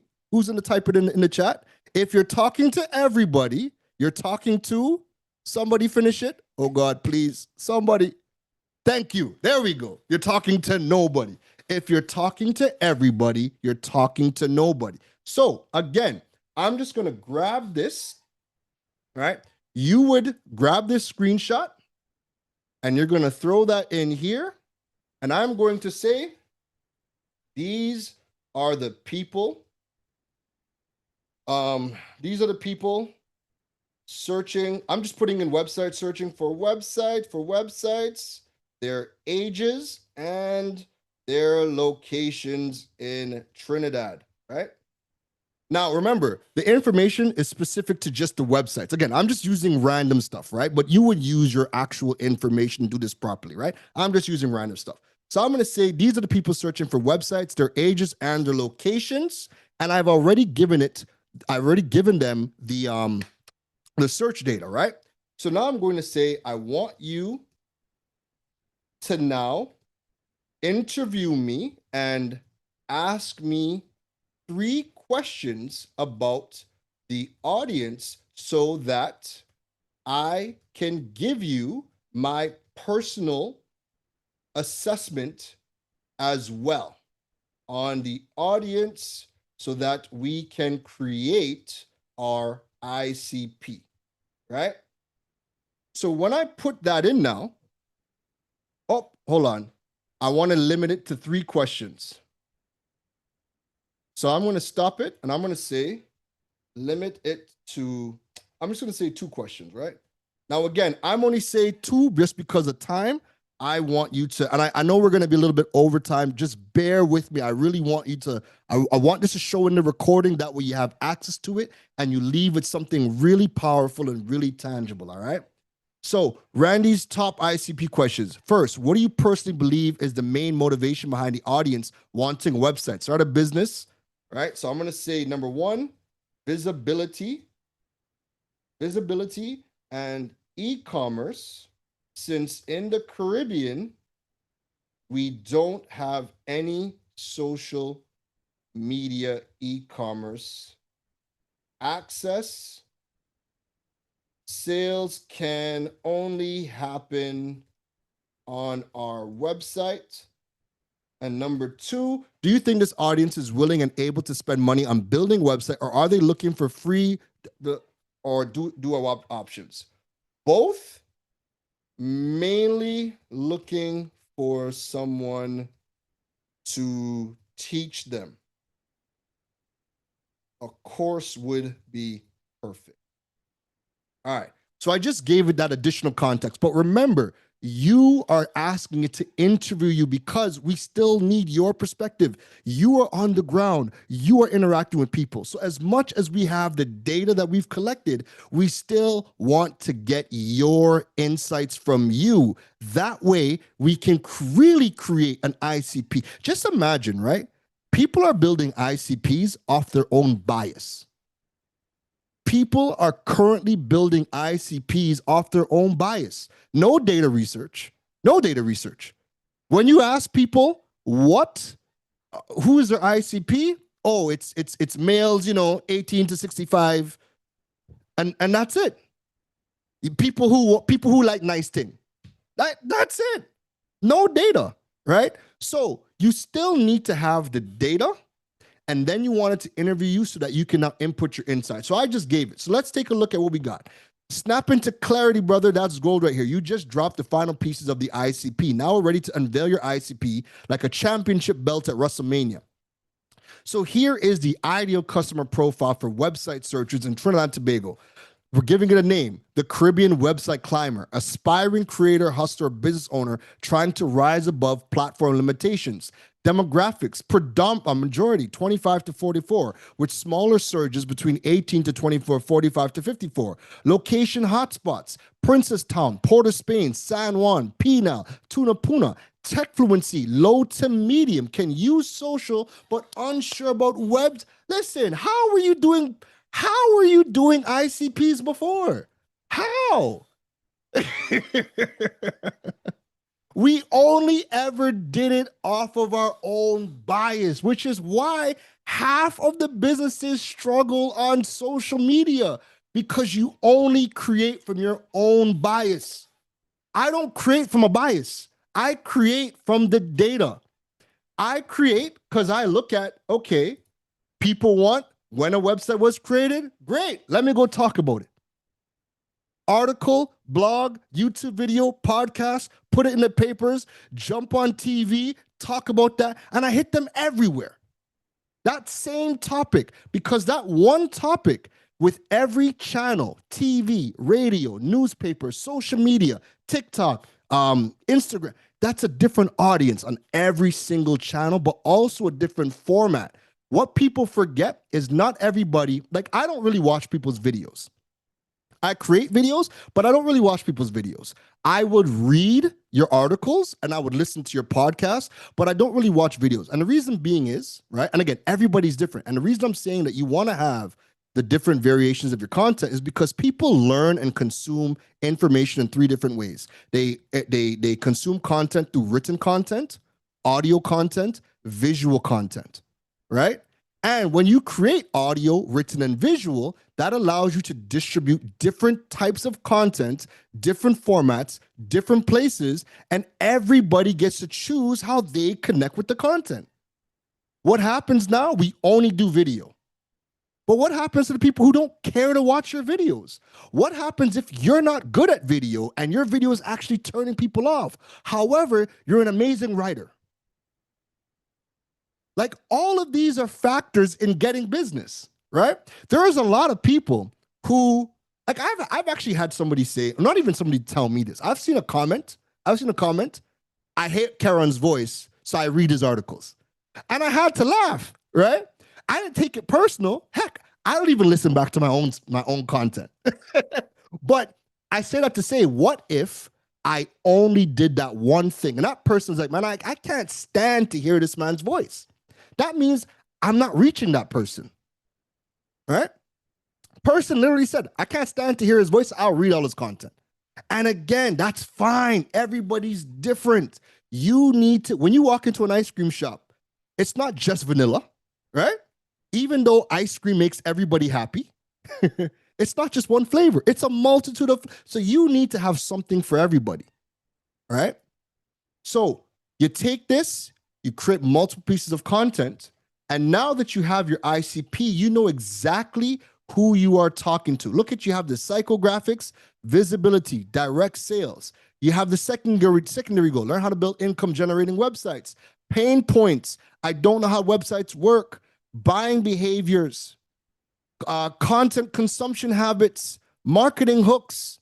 You have a full ICP, but now we have all this data, and look at how this prompt is going to give you something extremely powerful. I want you to pay attention to this, right? Pay attention. Now that we have the ICP, I want you to create a 1 month content plan based on all of the data we have gathered. The platforms, pay attention, the platforms I use are Instagram, TikTok, Facebook, podcasts, blog, right? Let's just leave it at that, right? Or I'm gonna even add 10-minute TV segment, right? That one simple prompt,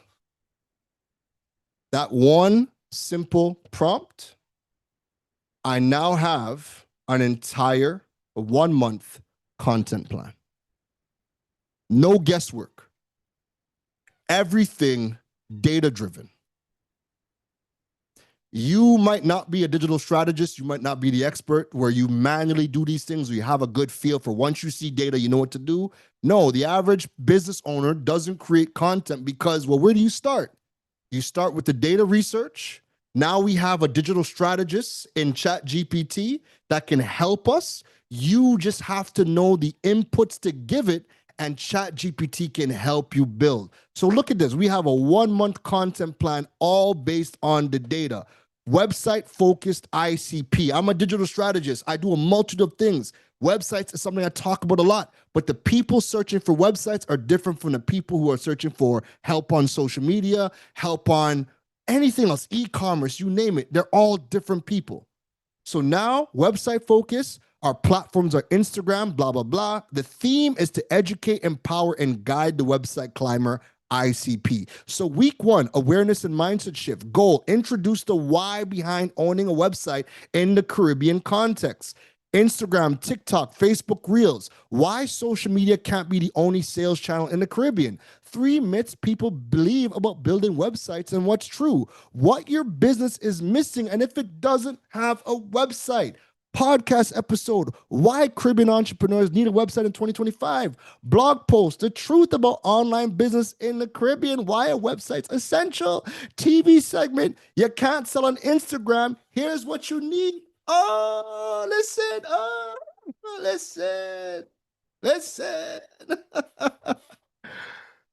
Listen. Let me know in the chat. Does that make sense? Does that make sense? We don't guess around here. We don't guess. We have all this access to data. There's no need to guess with our marketing strategies anymore. There's no need to guess who we are talking to. There's no need to guess. Okay? There's no need to guess. And here's what. I'm going to pull this up for you. YBTT, I beg you guys, if you guys can give me just 15 minutes, because 15 minutes to just wrap up, and then we can get into questions. If that's okay, please. Again, everybody, this is recorded. So if you can't stay past, I know we're over time, but if you can't stay past, no problem.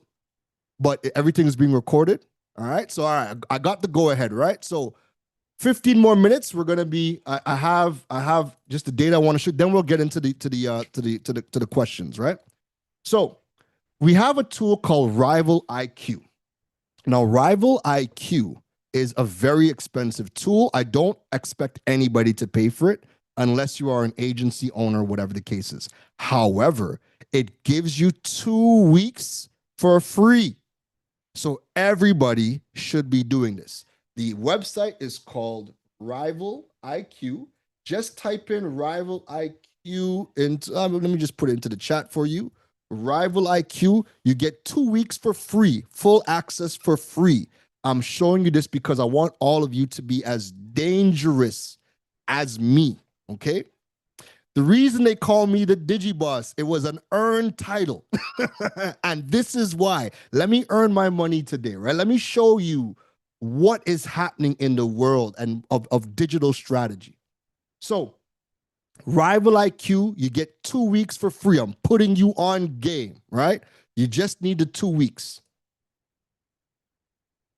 When we click on, so this is for a client. This is the banks. This is 5 of the banks in Trinidad. This is live data, right? This is real-time data. When I click on leaderboard, look at the data that we get. So I can see who is leading the way. RBC has the highest amount of followers, 790,000. I can see a full breakdown of where their following is, right? So I can see who has the followers. I can then see who's creating the most amount of content. So our Republic Bank right now created 97 pieces of content over the last 30 days. And I can see all the places that they're creating and distributing their content. This is part of the competitor analysis, right? We can see what the competitors are doing, and we can see how we stack up to the competitors. Because again, when you are building your ICP, when you're building your content plan, when you're doing your competitor analysis, I haven't met anybody using the data like this to say that they even know their competitors, right? So check this out. I can see who is producing the most amount of content, right? But anybody could produce volumes amount of content, but I also want to see where these people are distributing that content, right? Pay attention to that. Who makes the most amount of content? But let's scroll down. Let's look at the actual engagement. Total engagement. Who is generating the engagement? Republic Bank right now has generated the most amount of engagement. Now, engagement is likes, comments, shares. That's engagement. And we can see who is generating the most engagement and where. So how many times have you said to yourself, I don't like Facebook. I don't get business from Facebook. I don't use Facebook. How many times have you heard people say, I don't like Facebook? Yet, Facebook drives the most engagement. So if I'm working with the business and somebody in the marketing team, and I'm saying this because it happens all the time, I'm a third party, right? And I'm coming with the data. So when I'm in marketing meetings with companies and somebody on the marketing team says, nah, we don't really like Facebook and da-da-da-da-da, and I'm like, okay, well, you might not be doing good on Facebook, right? You might not be doing good. Like JMB, 195 total engagements on Facebook. You might not be doing good on Facebook, but your competitors are. So what are your competitors doing? Because there is an audience there and they're engaging. So then we know where to start to dissect. What is Republic Bank doing on Facebook that we are not, where we're not getting the engagement? And then we can reverse engineer our strategies from there. But we know who's doing what and where the engagement is, so we know how to dissect it. We get more data. It gets broken down by the types of engagement. So we can see who's generating the most amount of likes, right? Now, likes, we know what type of content drives likes. If somebody poses shirtless or in a bikini, That pic will get likes. It might not get shares. It might drive comments, but it probably won't drive business. Likes also have the least amount of weight in the social media algorithm. So when I'm looking at content, I'm always trying to see who is generating the engagement in the weightier metrics that have weight in the algorithm. Who is driving conversations? Because comments have more weight in the algorithm than likes. Shares have more weight in the algorithm than likes. Who is winning on those battles, and where are they getting the shares? Where are they driving the engagements? What type of content is driving the engagement? So we can see all that, right? So again, it's broken down. We can see channel conversations, who has the most amount of comments. So even though First Citizens doesn't have the highest amount of followers, nor do they produce, look, in terms of the amount of times they posted, First Citizens only posted 35 times compared to JM to Republic Bank's 97. But when it comes to engagement, First Citizens is driving the most meaningful engagement, which is the comments. They're driving that engagement. So they're posting a whole lot less, but generating more comments. So things like that, we as business owners need to be aware of so that we can make the right decisions, right? Social posts, we can see what the top performing pieces of content were. So JMB has the number one performing piece of content, which is this post on Instagram. Then we have RBC. So it shows us which is the top types of content that's being developed. I'm skipping because you're going to have access to this, but if we scroll down, we can also see things like what are the top performing hashtags in the business, right? Actually, let me not skip this part. We can see who makes the most amount of posts, but this metric, engagement rate by follower, is the most important metric in social media, because right now followers don't matter anymore. What matters is people search for something or engage with something, and as soon as they search for something or engage with something, more of that particular topic gets shown to them. And we know that from TikTok, we know that from IG Reels. We are now in the age of what's called interest media, where somebody engages with something they are interested in and they get more content that they are interested in. So when it comes to follower count is a terrible metric to even gauge whether you're doing well. Engagement rate per follower, what that does is it takes the amount of posts you've created, divides it by the amount of followers you have, multiply it by 100, and it tells you what your engagement rate per follower is, because there's a lot of people that are buying followers, or they have inactive followers, people who might have followed at some point in time but are no longer interested or engaging with that particular business. Engagement rate per follower shows you how much of your actual audience is engaging with your content. So as of right now, even though we know that JMMB is the worst performing in terms of the amount of followers, they're in the middle of the pack in terms of how much they produce. They are the second lowest in terms of sheer engagement numbers. But guess what? When it comes to how much of our actual people are engaging, we're right up there. And this, you always want to be improving this number, because that's your actual true engagement number. We'll also get to see, and this is important, we'll also get to see what are the top performing social media channels for not just us, but for the entire landscape, for the entire group. We can see the number one performing platform is Instagram for the last 30 days at 0.28%, right? However, it's not the platform that we post to the most. Second, for the last 30 days, is TikTok, Facebook, then Twitter, then YouTube.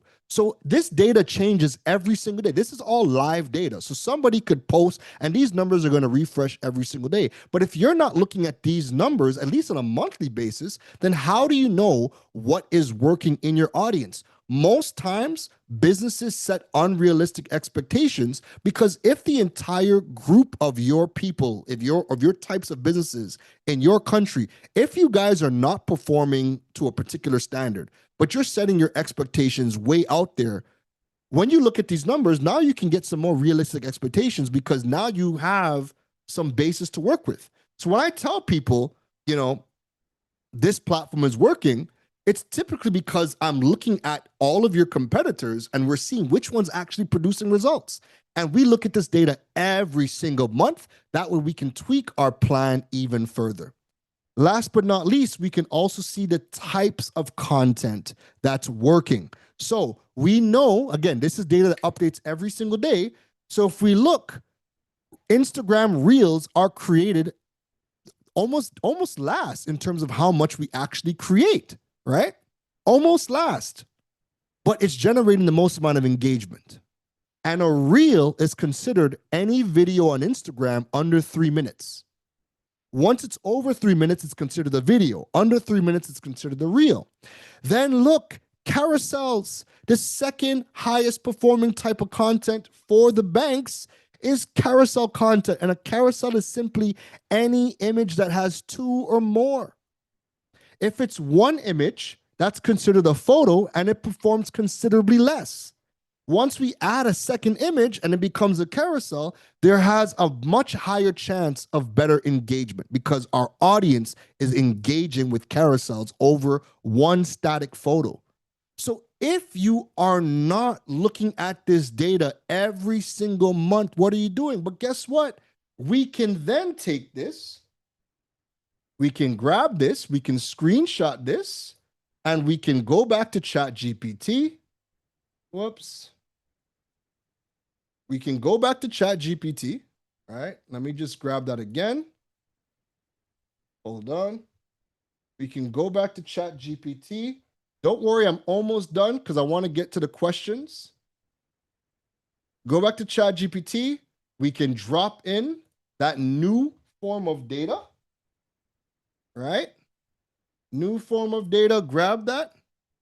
And if you scroll down some more, guess what, ladies and gentlemen? You can also get the information as to when your audience is actually engaging, what days they're engaging and what times. It's showing you when your audience engages, and it shows you what the entire landscape. So if you want to know when the best time to post is, it's not the information you're getting from social media. Forget the data from Instagram. That's useless. What you want is you want to have a tool like Rival IQ that's looking at all the social media channels, all of your competitors, looking at all the data, and then it's telling you, hey, your audience best performs or number one engagement days is Thursdays, and it's telling you at this time. Don't mind the times because it's showing me Bangkok time. So it's going to look weird to you, right? But I can screen grab that, right? Screen grab that.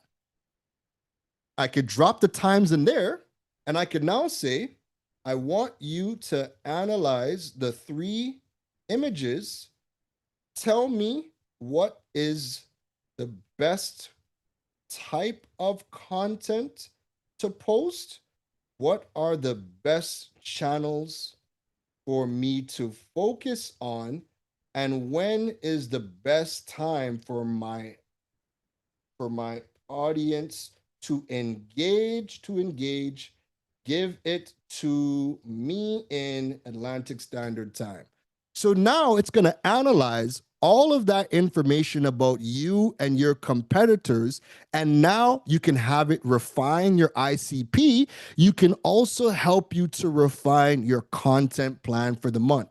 So I just wanted it to analyze the images so that you understand, because remember, you might look at that information and be confused. So screen grab it, throw it into ChatGPT and tell it to analyze it and tell me, what am I looking at? Break it down for me. So it says, snap into the data. We've just dropped the digital elbow on your analytics and come up with a crystal clear roadmap. So number one, the best type of content to post, your most engaging content type is Reels. Even though you post more photos and videos, Reels generate the highest engagement, significantly higher than the other types. Strategy, double down on Reels. Make them 60 to 90 seconds max with clear hooks. Actually, not even 60 to 90 seconds max. Remember, you can do a maximum of 3 minutes for Reels, and the longer the videos, those actually generate the best engagement right now. Use Reels to deliver micro tutorials, quick tips, behind the scenes, core sneak peeks, right? Best channels to focus on. So we got that. What is the best channels to focus on? Instagram, TikTok, Facebook, YouTube. It's giving us a breakdown as to where to put our focus, right? Now we know what platforms we should be focusing on. Okay? Instagram, TikTok, Facebook, YouTube, then Twitter, because that's based on the competitor analysis. And then the best posting time. So the best posting times converted to time zone is 8 a.m. to 9 a.m., 8 p.m. to 9 p.m. So looking at the banks, when I'm advising, we're looking at this. What time to post? What days to post? Top posting days. Fridays have the best engagement. Tuesday to Thursday, stable. Mondays equals catch momentum. Low but warming up. Strategy, your highest effort reels post Tuesday to Friday, 8 o'clock in the morning. You see why I said you got to be Iron Man, Tony Stark, and you have Jarvis? Right? So now you can say, I want you to refine my 1 month content strategy. I need the days to post, the times to post, and what type of content it should be, based everything on the ICP and search data from Answer the Public. Look at that prompt. Look at that prompt and watch what happens. So now it's refined everything. Posting times, content times. So now your 1 month content plan looks different. Goal, introduce the why behind owning a website. We're going to post this at 2 o'clock in the morning, IG Reel. Why social media can't be your only sales channel in the Caribbean. Wednesday at 8 o'clock in the morning. Tuesday, TikTok Reel. 3 months. You now have an entire plan. You know the days, you know what type of content, you know where to post it, and none of it we guessed. None of it we guessed. All based on the data from the search engines, all based on the data that we got from the other tools, all put together, and now we have a confident roadmap. And remember, nothing is perfect.